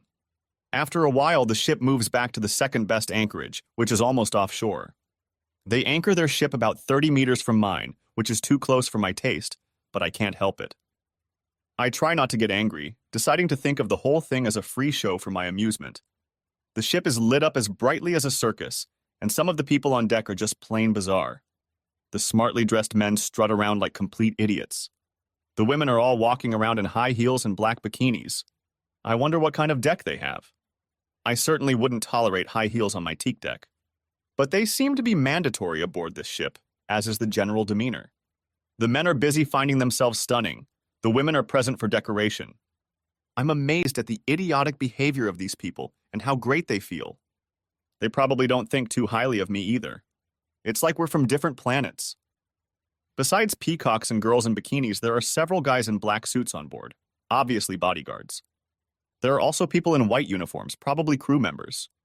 The girls in bikinis appear to be models, some of them just slim and others extremely thin. It's like watching a conference on malnutrition. My first impulse is to help these poor hungry girls, to feed them. Every now and then one of them looks down at me as I lounge on my boat, and I realize how far apart we are. They, in their glitzy fashion world, are probably struggling to get on with their lives, turning up their noses and entertaining influential people on occasions like this. They probably consider themselves successful and extremely important to humanity. On the other hand, I'm just a lonely, regular guy with a beer in his hand. I'm definitely not a happy person, but I think my life is still much better than theirs. I wonder what the women on this ship are thinking. Maybe they plan to pick up a rich guy to gain wealth and social status by marrying him before they become too old for their jobs, at the ripe old age of 22, perhaps. I realize I have no idea what their world is like. How long can fashion models work? 20? 30? 40? I have no idea. I think again of Julia and her attempt to get rich by marrying and divorcing some unsuspecting rich man, namely me. She had completely fooled me. I did love her, and finding out the true nature of our relationship and losing her hurt me deeply. And it still hurts to this day. My whole life still revolves around her, but in a completely negative way. Some shouting on the deck of a large yacht brings my attention back to the present. One of the women seems to be getting into an argument with a small group of men, one of whom is Brian A. himself. He is easy to recognize, for he is the only obese man on board. One of his bodyguards stands next to him, and for a moment it looks like he wants to punch her. It looks almost comical when all of their heads turn in my direction at the same time. Whatever they were planning to do to her, they suddenly realize they have a witness. I just smile and raise my beer in greeting. The fat man and the bodyguard drag her inside for some privacy. Whatever they have in mind for her, things don't look too good from here on out. She seems to have come to the same conclusion and fights them to the last. The other girls and a few men watch on, not reacting in any way. Their lack of compassion amazes me. She's on their boat, there are no police around, she's completely at their mercy. But no one feels obliged to help her. Suddenly she breaks free and runs to the bow. Brian and his buddies smirk and slowly follow her. They know she has nowhere to run. She belongs to them? This is their ship. They are stronger. They are rich and powerful. They can certainly ruin her career. They are coming at her like predators, closing in for an easy kill. Watching this happen makes me sick. It's not right. I really want to intervene somehow, but I have no idea how to do it. The girl looks around in a panic and yells something to the other passengers, but the jerks just turn away and look away. Just as I decide to get my camera out, the girl suddenly jumps overboard. This surprises everyone, including me. The fall is pretty high, but she jumps gracefully, looking amazing in her high heels. It's a bold move, but it doesn't help her. There's nowhere for her to go. At least I think so, until I realize she's swimming towards me. She still looks graceful, but I can't enjoy the sight any longer. She's about to invade my personal space. What can I do? Send her back to those lechers? Would I be better than them? No, that's not an option. I won't be able to live with myself after that. The alternative is to take her in, sacrifice my precious loneliness. Worse, I'd have to be around a woman I swore I'd never do again. Damn it. Just what I need right now, a woman by my side. Not just a woman, a model. Most likely a spoiled, bitchy girl, constantly whining and complaining, living her bulimia to the fullest. I can almost hear her. I can't eat that kind of salad, it's not even organic. Do you have decent Evian water and not this San Pellegrino piss? I need my avocado in the morning. Why don't you have the essentials on this cartoon ship? Are there places in the world where there are no women? A convent, perhaps. Would I be useful in Gregorian chant? Are these monks really eunuchs, or do they just look that way? She's still swimming toward me. Damn damsel in distress. Possible female company. I'm panicking. It was too late to anchor now, and I could hardly refuse her if she wanted to come aboard. Hell, she looked like she was about to be raped on the boat. All right. I can take her to the nearest port tomorrow. She just made it to the gangway aft. I'll help her, but that doesn't mean I have to talk to her much. Women aren't good for me, I should stay away from them. I am determined that I will never hurt myself again. I have to keep my distance from her. This decision helps me calm down a bit. I don't spend months trying to regain my composure only to have it destroyed by another bitch. She looks at me questioningly, and I simply hold out my hand to help her out of the water. I don't have to say a word, and that's fine with me. I may have a guest for a while, but I'm not going to talk all day long because of it. The situation is clear enough. She knows I witnessed the scene on Brian's ship, and my outstretched hand should tell her I'm willing to help. Wait, she's still in her high heels and about to step onto my teak deck. I just point to her shoes and she immediately understands. Oh, sure, sorry. She starts to take them off. My name is Anna, by the way. Mark. Damn, only a few seconds in female company and I'm already babbling like an idiot. She extends her hand again. Our first handshake doesn't seem to count, since I only helped her aboard. I realize what she means and shake her hand. It's a combination greeting and thank you. She stands up and looks around, taking her time. It's obvious that she's not so much looking around her new surroundings as she is giving me a glimpse of my new guest. Maybe she just wants to give me time to get used to her after I didn't quite voluntarily open my home to her. I think it's a very delicate gesture after she imposed herself on me in this way. I wonder what a woman with a sensitive bone in her body was doing aboard that asshole's ship. I don't need to hear that story, but I'm afraid I'll hear it sooner or later anyway. My new guest is a strikingly beautiful woman, as one would expect from one of Brian's toys. However, she is not as young as I had assumed. She's probably in her early 20s, which means she's only a few years younger than me. Anna doesn't look like the attractive girl from the neighbor's yard. She's not cute. She's not pretty. She's downright beautiful, and there's no point in denying it. If I had just seen her picture, I would have immediately assumed she was an arrogant and self-centered bitch. With a face like that, she just has to be. A well-defined jaw and cheekbones, perfect green eyes, and a perfect straight nose. Not a cute nose, but a thin, perfect model nose. She's a little thin, but she doesn't look hungry like some of the other girls. Her bones don't bulge out and her breasts are small but appropriate. Her hair is still damp and already quite dark, so I can't tell what color it is. But it's long, very long. I thought Julia was beautiful and out of my league. But compared to Anna, she's plain and unremarkable. This woman is so out of my league that it's not even funny anymore. A few years ago, the sight of this jackpot in the human genome lottery would have excited me to the max. But I've decided to keep women out of my life, and I think I've prepared myself pretty thoroughly for that. Of course, given that Julia's maleness was a great motivation, I can appreciate the beauty of this woman as I would appreciate a butterfly or a flower, but she doesn't move me. At least that's what I keep telling myself. After giving me a few seconds to look her over, she looks at me again. Thank you for helping me. She looks a little insecure, almost shy, which surprises me for some reason. Women who look like her aren't supposed to be shy. I expect them to just take what they need and move on. But I realize that she really needs me, and a lot depends on my reaction. I muttered, nodding. I want to make it clear from the start that talking isn't part of my plan. She looks at me puzzled, shrugs, and takes the towel I offer her.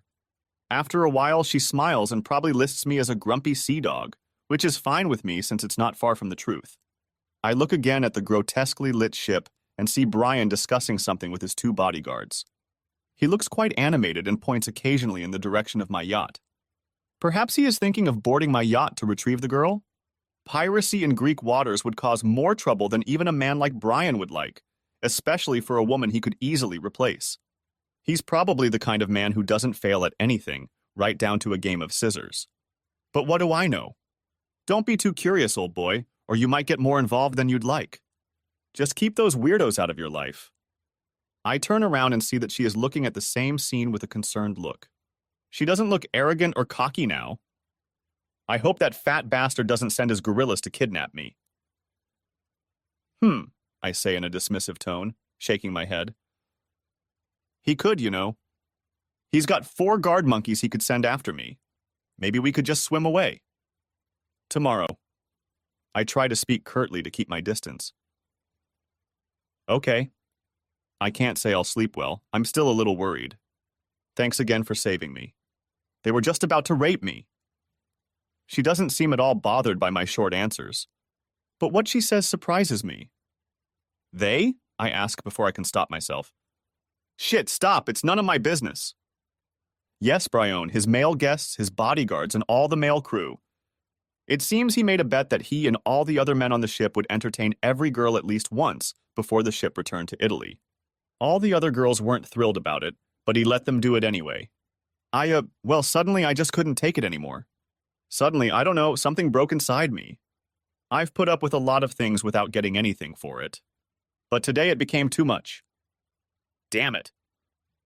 Yes. I said no to Fulvio Brione, and one little dive and my career went down the drain. That part of my life is now in the past. She looks a little shocked at her own insight. I just nod and let out some grunt that may or may not sound sympathetic. For all that I look so beautiful, this fashion business is total crap. Yeah, you're right, she continued, even though I didn't say anything. Maybe it's even better this way. There's nothing I can do about it now, right? Leave the old shit behind. Try something new. New opportunities will arise. Life is about change. She looked surprisingly cheerful again. How could she just brush off something that completely ruined the life she thought she had? I wish I could. Or could I? Hungry? Really? I'm always hungry. It's part of my job. I've been hungry for 10 years. She laughs. It's magical. Damn, what a woman. No, stop it, you fool. Okay? Just stop it. To distract myself, I go below deck to get her some scrambled eggs. She follows me and looks around. I silently hand her a plate of omelets. It's surprisingly hard to keep a somber mood while she's around, but it has to be done. There's no point in letting myself like this woman, and I'm sure no good will come of it. Oh yes, that looks very appetizing. Thank you. Do you live here alone? I nod, trying desperately to keep my interactions with this woman to an absolute minimum so I don't get infected by her cheerful nature. Do you have any clothes I could borrow? I haven't had time to pack. The smile is back. She's still fabulous. I nod and go to my aft cabin to get her coiffes. I don't know how long I can stay grumpy looking at that smile. Take one of the forward cabins. I hand her the clothes. Thank you. Are they all free? I nod again. Why does a man like you live all alone? How do you keep women at a distance? What? The utter shock on my face brings that musical laugh again. Then she takes pity on my confusion. Never mind. I'm going to change. It's a little cold in this wet bikini. There's a lot more warmth in that smile than there should be in a snooty mannequin, and she turns and heads forward. I stare after her. She's just as gorgeous from the back as she is from the front. I shake my head and try to figure out what she's talking about. Julia told me over and over again that I was just a guy, perfectly ordinary, nothing special or attractive about me. I was lucky to have her, she said, and I believed her. Now this incredibly beautiful woman, a real model no less, was asking me how I keep women at a distance? I figured I had a little time while she changed her clothes and tried to find out. 2 minutes later, she's walking towards me, making my old ripped sweatpants look better than they have any right to. Of course, she's a model, so she has to change quickly and look good in everything. Yet my only comparison is Julia, who can take half an hour to change her shoes. I could get used to a woman dressing quickly, I think, chuckling slightly. Hey, you might have a friendly face. I don't think you're as much of a grump as you're trying to seem. I tried desperately not to smile back at her. It's kind of working. Her hair dries and it's obvious that she's a brunette. It doesn't matter, she'd look good with any hair color. Damn it, stop it, Mark. It's only going to get you in trouble and heartache. Would you mind if I stayed below deck? I don't want to remind Fulvio that I'm here. I say in an affirmative tone.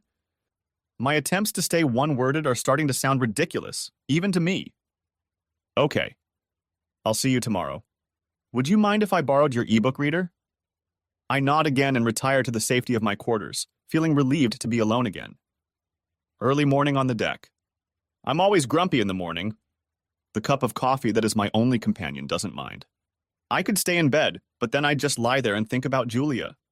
And that's not good. I'm thinking about her anyway, so I guess it doesn't matter. She hated my morning nagging. Now that she's not here to nag me, I like the mood. I can sulk all I want about how life, really Julia, has treated me, and there's no one to stop me from doing it. The noise and din from Brian's floating brothel finally stopped around 4 in the morning. Now it looks and sounds like a ghost ship. I bet they don't get up until noon. Good. I hear shuffling below deck. My uninvited guest seems determined to break out of the dummy mental box I've created for her.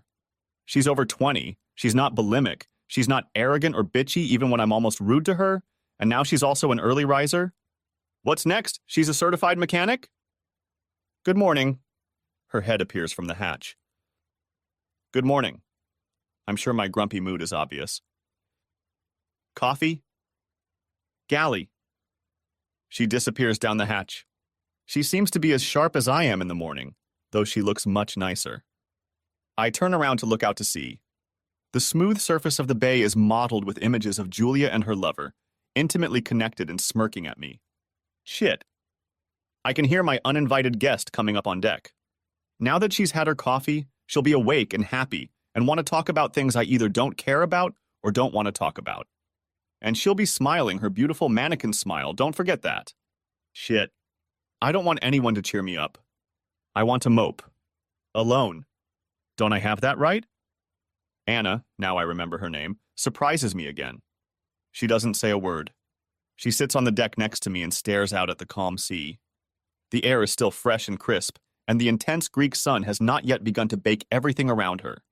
It's strange. All I can see now is the sea. Julia has disappeared. There is silence between us. So what's the matter? She asked suddenly. Do we have a deal? You saved me. What am I supposed to do? She looks a little tense, as if expecting bad news and not wanting to hear it. Has everyone who has helped you in the past wanted something in return? Damn, I didn't want to say that much, and I definitely don't need to learn anything about her past, but her question surprised me. Yeah, pretty much. Well, your life must be pretty shitty then. Yeah, right. Any woman as beautiful as her would have men lining up to beg to do her a favor. Yes, I look at her. She's serious, her pretty face looking completely miserable. I look away, not knowing what to say. This silence is uncomfortable. It occurs to me that getting out of here before Brian and his comrades wake up is a great idea. Is there anything on the ship you need? I'm surprised at how softly I ask her. No. She says it firmly, as if she's giving up her life in the world of high fashion and everything that comes with it. I nod and get ready for the way in. I hope she won't follow me around and try to help me. But she doesn't. She stands by the rail and stares silently at the sea. Is that just the way she is? Or has she guessed that this is what I want? Either way, she seems to know me much better than I would like. I stack our coffee cups in the galley and get to work. I wind and stow the mooring lines. Fortunately, I can do this without using an ace. Setting the anchor with the winch motor will take some time and be noisy, but there's nothing I can do about it. Anna looks anxiously in the direction of the floating brothel as the noise increases. There's no wind, so I'm starting the diesel. I want to leave some distance between me and the Brian in case the anchor windlass wakes someone on the Bordelais. The Halcyon has good speed if need be, but I'd rather just disappear. I can almost see the tension leave Anna as Brianette's yacht gets smaller and smaller and finally disappears from view. She looks even more beautiful, which I had in no way expected. She sits next to me, calm and happy as I stand at the helm. With Brian out of sight, I get tired of the diesel noise. I set the sails and shut off the engine. Ah, blessed silence. Only the wind, the waves, and the sails. I retract the sails and return to the helm. Once again, there is a friendly silence between us. I glance at her from time to time. She sits quietly, looking out to sea. When Brian is out of sight, she looks relaxed and serene. She doesn't seem to care about anything in the world. It's strange, I think. She doesn't look like a woman who just gave up a career that most girls would kill for. If Julia did this, not that she would, but if she did, serene she certainly wouldn't be. Nervous, shrill, demanding, yes. Said Anna, no. Unless... What if this Anna thinks of me the same way Julia does? What if she's decided that since I let her come aboard, I should be the sucker to keep her in the style she's used to? Maybe that's why she doesn't care about anything in the world? Oh shit, I thought, here we go again. Henry Higgins was right. Let a woman into your life and the peace of mind is over. I'm over it for good. I look at her. She turns her face away from me, looking over the harbor rail at the sun-drenched ocean. She looks completely innocent. Of course, I remind myself she's a model. Or rather, an ex-model. They can look any way they want. I look up to check the sails, then to starboard. What did she do to you? My reverie is interrupted. Wait, how does she know that? I stare at her dumbly. Well? Damn, the morning had been almost perfect, and now she had to ruin it. Nothing. I'm just a guy. Sure.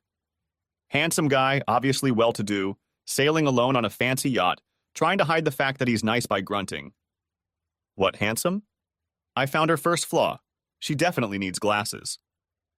You need to talk about it sometime. We're alone here, and I'm a good listener, but I don't want to push. Thank you. Damn it. Am I that obvious? Yes, it is. I throw my head up, but she only giggles. I can't help but smile. Damn, keeping on the defensive isn't working out so well. Okay, I'll take the bait. What do I say next? She even blushed a little. I don't know what you're going to say. I know you try to keep your distance and keep quiet. She takes a deep breath and looks into my eyes. There's a look of determination on her face, though I think I see sympathy in her eyes. Or am I imagining it? You've been hurt, and hurt badly. Your reaction is to curl up in a ball and keep everyone at a distance because you are afraid of being hurt again. It's normal, it's natural. Even animals do it. However, sooner or later you have to turn around and start moving again. You walk and talk, but you are still afraid of being offended, especially by women. I understand that. But you have chosen to cut yourself off from humanity, leaving only your pain for company. You don't see that every time you choose to think about your wounds instead of other things or people, you allow it to hurt you again. Your pain is getting worse, not better. You don't even get sympathy because you cut yourself off from society and no one sees you. I imagine myself suffering in noble solitude, isolating myself so that no one, much less a woman, could ever again do to me what Julia had done. What if I'm just sulking? I decide to lay out the case to her. Maybe she'll shut up and I can think. Or sulking or something. Okay, I was married to the woman who had been my best friend since I was a little girl, but it all crashed and burned. She cheated? Yeah, and in the end, all she wanted was my money. So you can see why I'm a little skittish, especially when it comes to women. That should keep her busy for a while. But it didn't. I'm sorry, I thought it was supposed to be something like that. But now you're letting her continue to hurt you and keep you away from happiness. It's a disgrace that you're giving her that kind of power over you. Look, you're going to have to talk about this at some point. You can't just lock it all away, it's not good for you. And who better to talk to than someone you'll never see again? I look at her in surprise. She doesn't seem to be flirting with me after all. Don't worry, I already know you plan to get rid of me at the next port. So your secrets are safe with me. She paused. How about I tell you my story? I think for a moment. If she's telling me her story, that means she's not asking about mine or trying to get me to relive Julia's pain. That scares me. But what if she had it worse than I did and she handled it better? Then I'd have to open up to this beautiful stranger whose world is completely different from mine. What would happen to me then? She interrupts my musings. So, silence again? She grins infectiously like a mischievous girl. I'm about to smile back at her, but I catch myself thinking. No attachments, I remind myself. Don't let her possess you. Too late, she's still smirking. Damn, she's got me again. I better be careful around this woman. Gradually, her smile fades, and her gaze drifts to the distant horizon. She speaks in an even monotone voice, as if reciting. I grew up in a small town where everyone knew me. Other kids were smarter or more talented, but I was the one who was expected to go out into the big world and do something. To be famous, you know.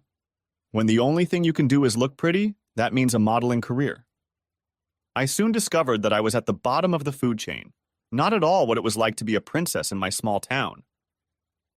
For the first time in my life, I was told I wasn't good enough. Time after time, and in the harshest and most hurtful terms. She turned to me, her eyes pleading for understanding.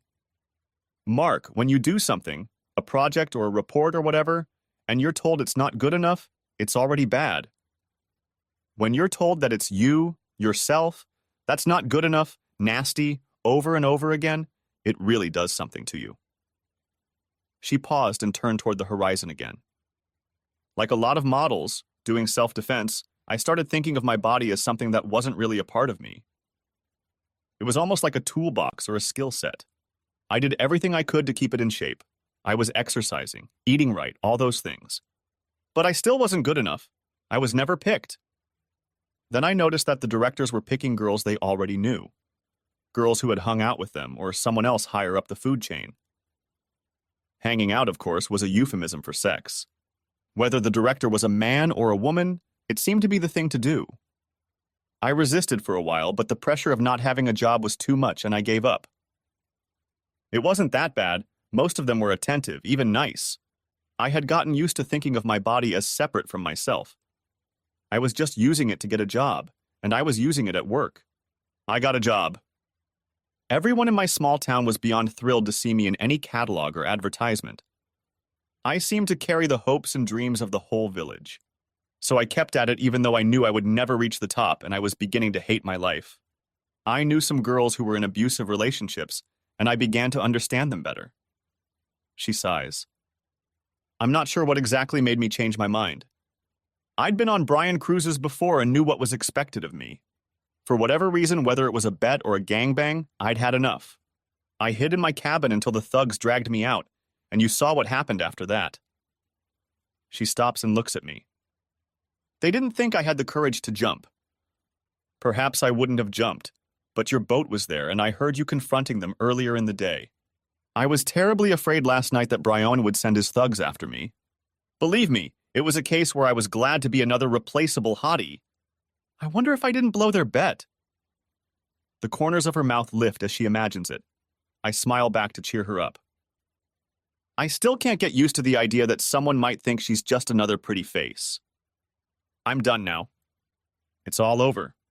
The village will have to find someone else to glory in. So what if I don't have a job and money? I've been through this before and survived. I will never sell my body again or let people tell me I'm not good enough. I don't know what's next, but whatever it is, I know it will be better because I'm free. She smiles at me. I thought she couldn't look prettier, but I was wrong again. The revitalization on her face makes her look radiant. So now you think I'm a whore? She's still smiling, and her eyes sparkle like stars. What the hell am I supposed to say to that? Lucky for me, she's probably used to men losing coherent speech when she gives them her grade A treatment. I mumble something about choice and honesty and other nonsense that I'm sure doesn't make sense until she saves me. You know, in a way, I'm a virgin. My mouth drops open and she laughs again. I was right. I could definitely get used to hearing that laugh. Remember, I told you that I began to think of my body as separate from my heart, the real me. So yes, men and women use my body, and yes, sometimes I enjoyed it, but I never made love. I never shared my heart. She looks at me seriously for a moment, and then continues. All I wanted was what my mother had, a quiet life with a good man and a house full of love. For a few years I lost my way, but not anymore. Then the smile returned. She is so determined and optimistic that I feel weak and whiny in comparison. I leave to go downstairs where she can't see my feelings and return with 2 glasses of chilled Sauvignon Blanc. We toast to her future, and I suddenly realize that it's not just her face and body that are irresistible, but herself. I decide to tell her my story so I don't have to think about her. You? Yes, I still want to hear your story. And still with a smile. Am I really that transparent? Yes, it is, but I still want you to tell me the story. Damn, how does she manage that? Well, okay, we'll figure it out later. I'll get started. I met Julia on my first day of school. She was a cutie, and some bullies were pulling her pigtails, and I made them stop. From then on, I became her protector, she helped me with my homework, and kept me from being stupid. My family had money and hers didn't, but that doesn't matter when you're 6 years old. We were inseparable. Then she grew into a beautiful and popular girl, and she didn't want me fighting off boys anymore. She had other things to do. We continued to be friends, but everyone, including my mom, said she was no match for me. I was too ugly. Your mother? There was horror in her voice. That's pretty cruel. Not to mention it's completely wrong. Maybe, but I'm still having trouble with it, even today. Your mom needed glasses or she was drunk. She mistook you for 2 other guys. Hey, don't talk about my mother like that. I frown at her. For a moment, Anna thinks I'm being serious, then bursts into laughter. I smile at her and then continue my story. We went to the same university. She contacted me and wanted to talk to me. She'd had bad experiences with arrogant assholes, as she called them, and remembered how safe she'd felt with me in elementary school. She hinted that maybe I had a chance with her after all. Of course I was over the moon, and before I knew it I had proposed. She said yes, and we were married. I was the happiest guy in the world until I came home and found her in our bed with another guy. I didn't even confront them. I just locked myself in my office and licked my wounds. She nods as if expecting me to do exactly that. She cried a lot, apologized, and promised to be completely faithful and never do it again. I resisted for a while, but I really wanted her back, so I agreed. So you've forgiven her? I nod. I think I would have forgiven one mistake too, but she clearly didn't keep her promise. Anna thinks for a moment. Did she have money when you got married? Well, no, why? You said that after the divorce she pounced on your money. I'm just speculating, but what if she thought that because you had money, you had power in the relationship? What if she felt insecure about that? I loved her. I did everything I could for her. Why should she feel insecure? Maybe dependent is a better word. In any case, I wonder if her cheating was an attempt, conscious or unconscious, to tip the scales. Perhaps to arrogate to herself some of the power and make you dependent on her? What, now you're making excuses for her? Honestly, I'm starting to get a little angry with her. No, it isn't. I don't think there's any excuse for breaking promises like that, at least not real ones. I'm thinking about you. You're stuck in this lonely, isolated place. You're not in pain, but you're also not happy, and you won't be until you start living again. And to do that, you need to understand at least a little bit about why she was so cruel to you. How do you know all this? I try to sound sarcastic, but she doesn't take it that way. She looks at the horizon again. I don't know, I guess I just love. She smiles a sad smile, then turns to me again. Go on. What happened next? I take a deep breath and tell her how my world ended. It all starts so trivial, I'm almost ashamed to tell you. It was a snooker night with my buddies, but the power went out in the pool room. They wanted to go out for a drink, but I decided that being at home with my wife would be more fun. I got home and found our apartment with candles burning and soft music playing. It was one of our special pastimes, you know. One of my buddies must have warned Julia that I was coming home early. I went to get candles in our big bathtub. She was in there, perfectly fine, with a happy exchanging kisses and bubbles with some guy. I stood there looking at them, wondering how to get their attention. All I could think of was clearing my throat. That's the end of the cliché. They both turned to look at me, but neither of them looked upset. They were both smiling at me. A soapy male hand reached out to me and the guy said, "Hi, I'm Andy. Nice to finally meet you." When the soapy lather settled, I saw him hugging my wife with his arms wrapped around each other. And then it hit me what I was really seeing, the end of my marriage. The end of the love of my life. I just stood there, feeling overwhelmed, trying desperately not to burst into tears like a child. The two lovers looked at me with comfortable sympathy. Apparently the water in the bathtub hadn't had time to cool down yet. Mark, don't take it so personally. It's no big deal. I still love you as I always have. It doesn't threaten you or our marriage. Nothing has to change. She could speak Icelandic if she didn't make sense. Are you saying you plan to continue this? Of course, Mark. I love you both. I'm sorry you found out this way, but it was bound to happen anyway, so maybe it's for the best. I'm glad you met Andy. I think you'll like him. I didn't know what to say and just stood there. Taking my dumbfounded silence for approval, Julia smiled and continued. You see, Mark, I've discovered that I love two men. Andy has already come to terms with it, and I know you will too when you see how happy we all are. You're my husband, so of course I'll be with you most of the time. Although now that you know, I'll be spending some nights with Andy. I'll do that when you're out with your buddies. You won't even miss me. Of course, when we decide to start a family, he'll have to wear a condom so we know the kids are yours, right, Andy? Andy nodded enthusiastically. You see, Mark, our marriage will be stronger and everything will work out well. What about your promise to be faithful? Oh, that. Well, I guess I was a little hasty. Besides, I hadn't met Andy yet. Does that justify your breaking your promise? Oh, Mark, don't be so melodramatic. Think about it. Andy and I have been dating for over 2 months now. Have you grown to love me less? Less affection or sex? No, you've had better sex since I've been dating Andy, and you know it. He's no match for you, Mark. You see, Andy's the artistic type, unpredictable, spontaneous, the opposite of you. You're a better lover because you know me so well, but I enjoy him too because he surprises me. I love you, Mark. You won't lose me. It shouldn't be a big problem unless you make it one yourself. She had an affair for 2 months and I didn't realize it. She wasn't sorry, she just demanded that I get over it. Her promise of fidelity was worthless. I felt the pain start to creep into my heart as I looked at my smiling wife and her lover. What if I don't agree? She was still smiling, but now there was some reproach in her smile. I hate to tell you this, Mark, because I love you and I hope it never happens, but you need to know. If you divorce me over this, I have to protect us. Andy and me, you know that. I'll make sure I get at least half of everything you have. I don't want to, but I'll do it if I have to. Mark, don't look so sad. Remember that I've loved you since you were 6 years old. The choice shouldn't be so hard. Continue to enjoy everything you have now, including a loving wife, or lose me, your home, and half of everything you own. She and my lover smiled their warmest smiles at me, inviting me to accept my betrayal at their hands. I'm sure I had the same dumbfounded look on my face that a cartoon character gets when he's hit over the head with a brick.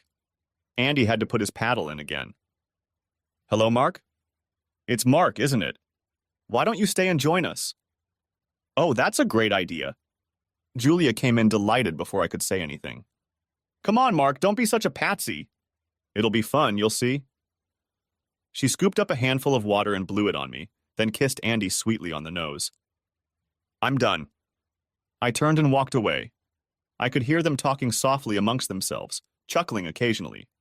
I didn't realize I had said something funny, but you never know. I packed a small overnight bag and left. I pause. I was so engrossed in the story that I had forgotten Anna's presence. She was right. I needed it. I got a hotel room and did about as you'd expect. I cried, cussed, beat my fists on the mattress, and eventually fell asleep in the chair with my clothes on. None of that changed. When I woke up, however, something had changed. Julia was no longer the little girl I had protected or the wife I loved. She was now my enemy. The only thing I cared about was protecting my assets from her and my lover. Not that I needed the money, but paying her to sleep with me was just wrong on principle. I had one great advantage that my dearest spouse didn't know about. At the time, my wealth wasn't really mine. I was living off a trust fund set up by my wily grandfather. He had a black humor and a deep distrust of women in general. He decided that I would receive a monthly allowance until, at age 40 or after my first divorce, the entire fortune would vest. He said that in both cases I would have gotten to know life by then. Legally, I had almost no assets at the time Julia destroyed our marriage. Ironically, our divorce was supposed to make me rich. I immediately went to a family lawyer who assured me that the worst that could happen was a small alimony for a limited time. I really didn't want to give her a single euro, but it was a decision I could at least come to terms with. He sorted out the details, made sure Julia couldn't run away anywhere, and filed for divorce. He said things would start to get interesting in a couple of weeks when she realized the new situation. In the meantime, I rented a nice apartment and moved the few things I wanted to take from the old one into it. Julia didn't try to contact me for a whole week, and then all I got was a message asking me if I had dealt with my hurt feelings and was ready to come home. I didn't respond. For someone who loved me so much, she didn't seem to miss me. My lawyer turned out to be right. 2 weeks after we met, the flurry of texts and messages started. Her lawyer must have told her she wasn't going to be as rich as she thought. At first, she said that if I came home, she would see how much she would love me and how much stronger our marriage would be. Then she said it was all just a big misunderstanding and she was sure we could make it right. And finally, she just told me to be courageous. After all, Andy had put up with it, why can't I? Suddenly, everything stopped, and a couple days later, her lawyer prepared a post-drug agreement that gave her $20,000 a month for life if we divorced, and said I signed it. This was stupid because after the handwriting experts did their job, Julia's credibility was practically nil. Then they tried to accuse me of domestic violence, but they couldn't provide any evidence. In the end, they decided not to dig themselves an even bigger hole and agreed to what we offered, which was now down to $2,000 a month for a year and good bills from her lawyer. I won. But I also felt like shit and ran away like a rabbit when a woman approached me. So I became a hermit. I'm going quiet. The only sounds are the wind in the rigging and the waves under my nose. Anna doesn't say anything. I look at her. Tears are streaming down her face. You know what? She's still beautiful. I'm so sorry, Mark. That's a terrible thing to say. I understand why you're in so much pain. The funny thing is, after I told her the story, I wasn't in as much pain. I wouldn't have realized it. But Mark, you can't go on like this. Don't you see? She's not worth losing your life over. She never cared about your happiness, and now you're letting her make you miserable. She speaks with strength, determination written on her face, even as the tears dry on her cheeks. Mark, you have to live. If you don't, you're letting her kill you. I flinch. It's pretty harsh, but I can tell she means every word. She lets me think about it for a while before she breaks into my thoughts. So you're a hermit? That quirky, teasing smile reappeared on her face, and the glint in her eyes was back. Yeah, I guess so. Yesterday I would have been proud to say that. Now I'm not so sure anymore. You've got it much better than those hairy bearded guys. Fortunately, yes. Promise me you'll leave this behind soon. You need to start living again, Mark. Her voice is soft and warm. I look into her eyes and see that she cares. A lump forms in my throat and all I can do is nod. She pulls back from this moment. Good, she says. Now that that's taken care of, I can get some sun. Her smile simultaneously mocks me and invites me to watch her as she gracefully stands up and walks to the bow. Did people really tell this girl she wasn't pretty enough? Horror. I accept her invitation and enjoy the view as she stops right in front of the mast, rolls up my sweatpants into a pillow and reclines on the deck. There's certainly nothing more attractive than her here, and I'm sure she knows it, even though she's very cute. Her loose long hair flutters and catches the breeze. She looks perfect enough for a magazine cover, even when there's no one to take the picture, but that's not all. She's kind. People don't realize how important ordinary kindness is, but she's not ordinary. She empathizes. She cried when I told her about Julia, and it made me feel less hurt. Is she telepathic? I hope not. But for someone who met me less than 24 hours ago, she knows me and my thoughts pretty damn well. But is she right about me? Should I give up my isolation? I know I can't go through what Julia did to me again. I would die. But if I'm already letting Julia slowly kill me, like Anna said, what difference does it make? I'm still looking at her, pondering. What's wrong with her? She's left her old life behind just as I have, albeit in a slightly more dramatic way. Where I hide from the world for fear of being hurt, she seems eager to get out and get on with her life, though she has no idea what that might be. What's more, her attitude is contagious. Just being around her, I'm not so afraid to live anymore. I feel like with her, I can know. She's way out of my league. Maybe there's a girl somewhere, similar to Anna, but not as gorgeous that I could build a life with. My imagination runs free and my eyes watch mesmerized as Anna's smooth belly slowly rises and falls, and her high round breasts are almost completely exposed by tiny scraps of black fabric. Mark? Oh damn, she caught my eye. I thought she couldn't tell because of the sunglasses. Maybe models can always tell, I don't know. Where are we going? She asks the question as if she really doesn't care. Naxos. So this is where you were going to leave me? She rolls over onto her back, takes off her sunglasses, and smirks at me. No, I won't leave you, I won't, but no, it's not that I want to, oh shit. She's laughing now. I'm sorry, Mark, I shouldn't have done that. I know it's not nice, but I feel like I always know what you're thinking. And it's been so long since I've had someone to tease, someone to be lighthearted with and just have fun. Forgive me. I smile and nod. I think I'd forgive her anything if she'd just look at me like that. And then the all women are selfish bitches voice reminds me of what women are capable of when they think they'll be forgiven. No, Mark, I'm not. She says it softly and seriously. Damn, she's doing it again! I feel like she knows why I need to hear it and doesn't mind repeating it as often as I need to. Wait, am I reading her?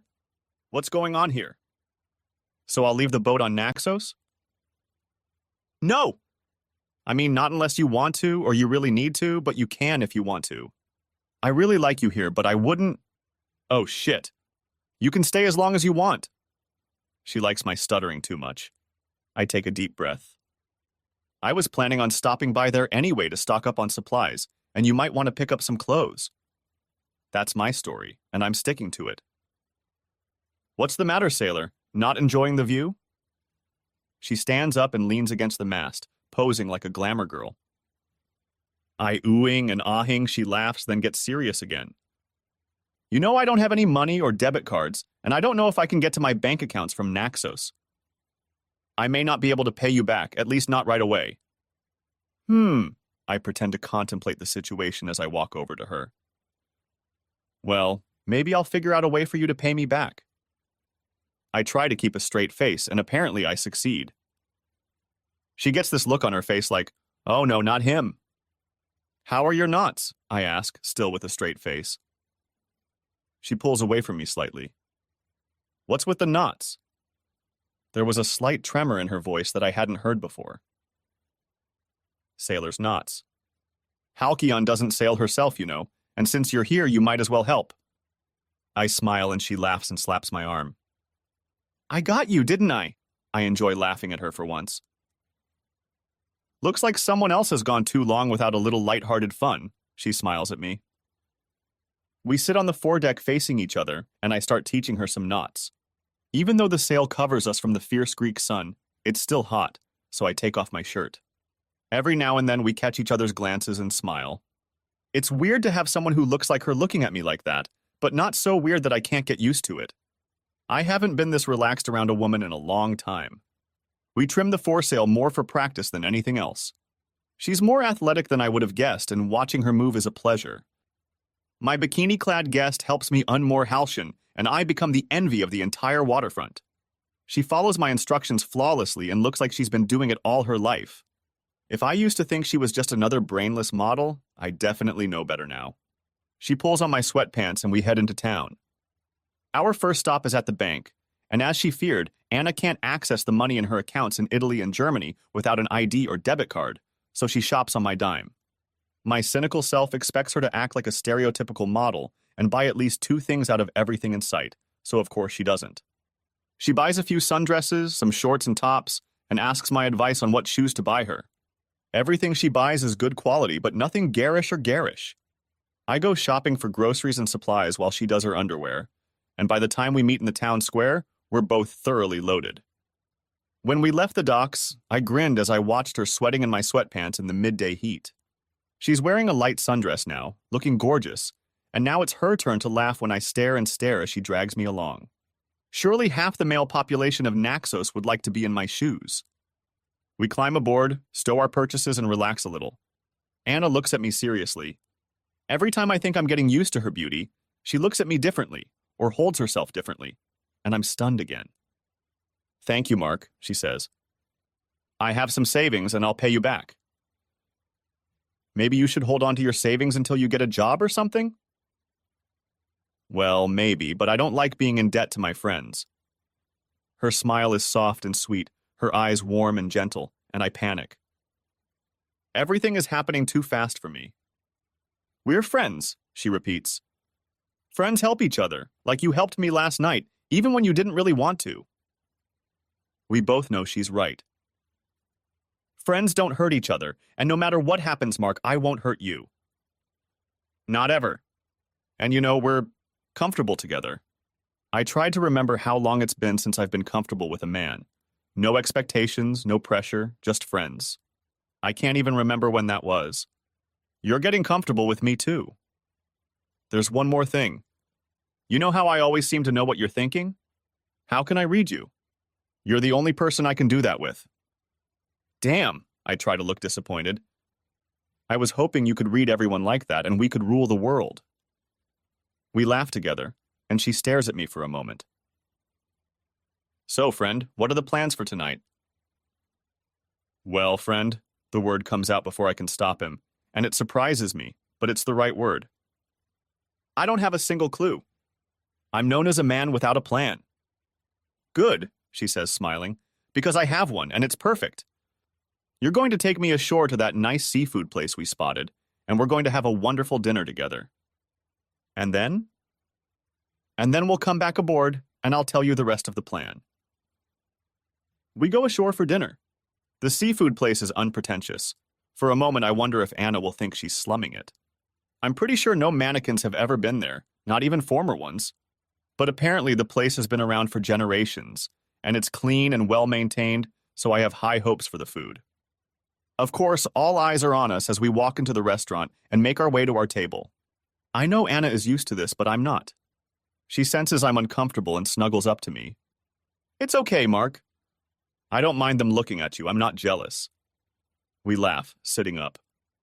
Fortunately, places like this don't mind if you laze around for a couple hours at dinner. In fact, they take it as a compliment.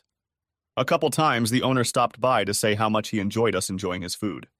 If his true motive is to get a closer look at Anna, so what? I can't blame him, and the food is good. There's something special about seafood that was swimming just a few hours ago. Most importantly, Anna is enjoying herself, and to my great surprise, so am I. Finally, we rise from the table. The host and the waiter, Sun Hash 3, I believe, see us off and we stroll along the waterfront before returning aboard the Halcyon. Anna holds my hand. She says little, I say nothing. We're on board. I walk up the gangplank and turn to her.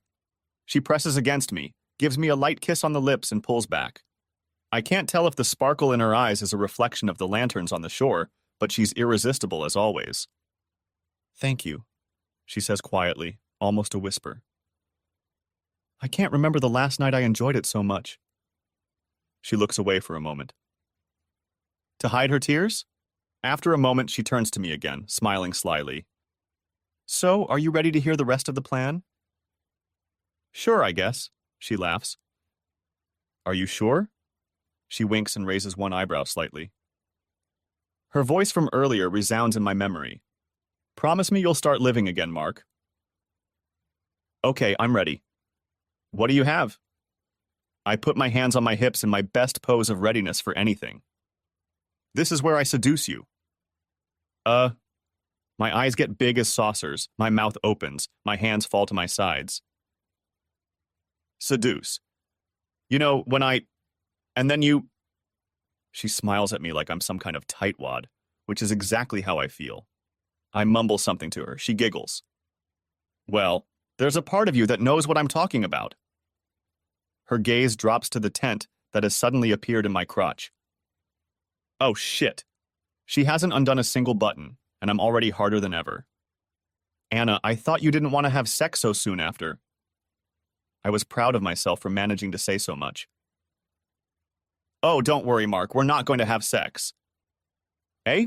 I seem to say that a lot. We're going to make love. The serious eyes, the sweet smile, the warmth of her soul. I feel myself falling in love with her. Anna, you can have anyone you want. Why me? We're falling in love. Haven't you noticed? Panic rises in me again. Mark, I'm not Julia. I could never do to someone what she did to you. She says it softly but seriously. I believe her. Without saying a word, she grabs me by my shirt and kisses me right on the lips. Damn, it feels so good. It's almost magical.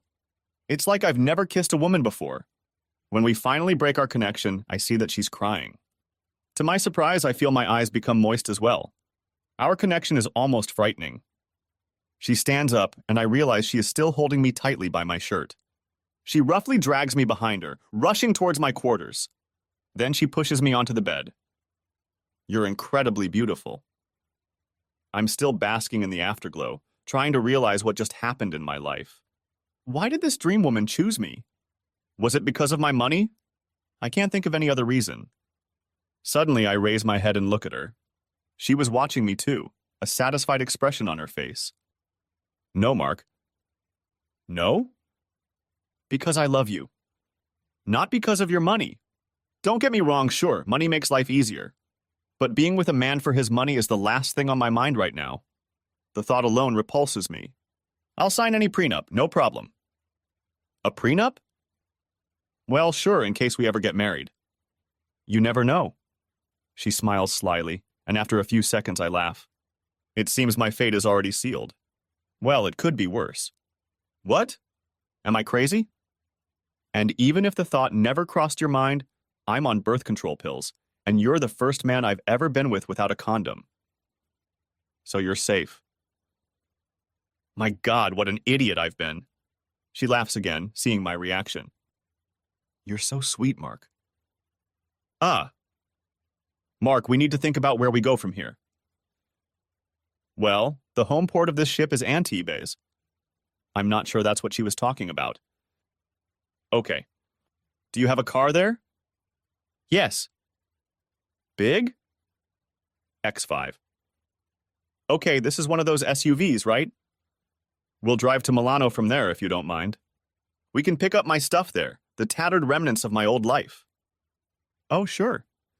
Anyway, it's almost on the way to Germany. Okay.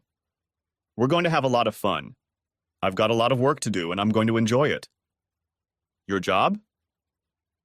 Yeah, I have to convince this guy that good women exist. Oh.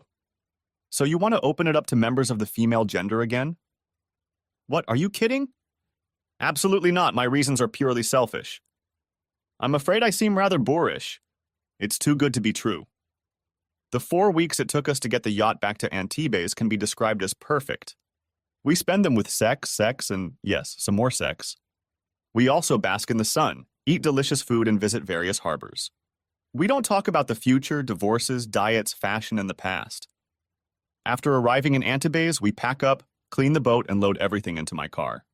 After locking the boat, we look at each other with what we think is longing. We have both enjoyed our time together on this boat, and we both fear that now the cold reality will take over, that everything will change. We don't talk about it, but we know each other well enough by now to realize it. The trip to Milan and to Germany passes in uncomfortable silence.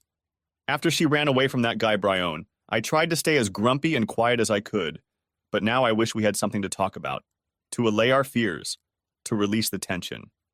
I don't know what she's afraid of, but I'm afraid of losing her again. To be completely honest, I fell completely in love with her, and I'm afraid of getting hurt again. We've been living in my apartment for about 4 weeks, but the spark has somehow disappeared, replaced by an underlying tension. The sex is still good, we like living together, we enjoy each other's company, but we are no longer as relaxed as we were on the yacht. I'm seriously considering going back there in an attempt to save our crumbling relationship. I don't know what else I can do to stop it, and we both avoid the subject. We're watching something on TV now, and I realize again how unattractive the program is. She snuggles up to me, resting her head on my shoulder, which is much more attractive. I'm seriously considering retiring to my bedroom for a little entertainment when the doorbell rings. Anna still refuses to answer the door or answer the phone in my apartment, and it's starting to annoy me because it shows that she's not quite at home here. Okay, Anna, I'll get it. Thank you. I open the door and see my nightmare standing there. Julia. Dressed to the hilt, beautiful, evil incarnate. Oh, honey, you're finally here, she exclaims and rushes over to me. Disgusted. She doesn't mind that I don't reciprocate and just steps back, watching me. My goodness, don't you look good? Have you been in the sun a lot? It suits you. Thank you. Aren't you going to invite me in? Please come in, Julia, I hear behind me as I think about how to get rid of her. Frowning, I step aside. Thank you. And you? Anna. I'm Julia. I know. What a strange conversation, I thought, closing the door. Their voices are suddenly harsh. If their words had been daggers, the floor would be soaked with blood right now. Please have a seat, Julia. Thank you. I'm still not talking. So you're a friend of Mark's? I'm his girlfriend. Are you getting paid for this? Are you asking if I'm a prostitute? Well, honey, let's not get down on ourselves. You're not bad looking. Mark's pretty damn rich. I wouldn't suspect a prostitute, but maybe some kind of escort service? No, I'm sorry, I wouldn't want to interfere with your business. What? That's ridiculous. So you didn't marry him for the money? No, of course not. It was just a big misunderstanding during that unfortunate divorce. We should be together. I really do love him. Me too. Honey, let's face it. Mark is a nice guy, but he's out of our league in terms of looks. So I won't believe for a second that you're here for love. Okay, sweetie. Let's talk about leagues here. I'm definitely not in yours. Oh, don't exaggerate yourself. Not true. You're decent looking, but I'm model quality. Now let's talk about Mark. He's handsome, built like a brick house, honest, open, and caring. He's just a 1 in a million find. I'd love to have him. If he asked me, I'd marry him in a heartbeat. Really? I ask, completely stunned. You just want his money, bitch. No, I'll gladly sign any prenup. Really? I ask again. Of course, you fool. What do you think I've been waiting for all this time? Why do you think I've been on edge ever since we left the boat? What? Mark, please don't. That bitch Anna is no good for you. You need me. I still can't believe my luck, but I slowly get up and move towards Anna. Anna. No. Mark! Don't! Yes, Anna grins from ear to ear. Anna, could you? Mark! Someone grabs my shoulder and tries to stop me. I hardly notice it. I'm in a kind of daze. But I love it.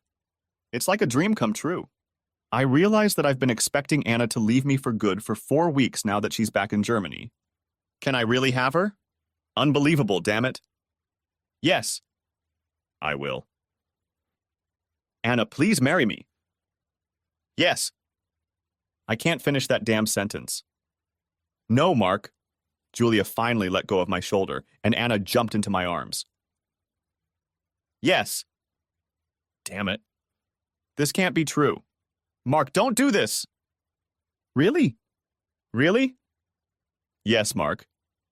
Finally. I thought you'd never ask. I was so afraid. This time I silenced her by kissing her. Looks like I'm no longer needed here. Mark, I would have been so good for you. But instead you chose that bitch and let her gut you. You're right, Julia. What? You're not needed here anymore. I'm glad you came. This is the best thing that could have happened to us. The best thing you've ever done for me. Julia, I wish you all the best. I've forgiven you. It doesn't matter anymore. But if you'll excuse us, we have some things to finalize. Anna, don't touch him, okay? I won't. Not like me. Anna and I look at each other in surprise as Julia walks to her door, the front door, and we walk to the other door, the bedroom. I have definitely changed. I have to thank Fulvio Brione and Julia for making this dream possible. Thanks for watching. I hope you enjoyed it. So subscribe to my channel and watch the next video.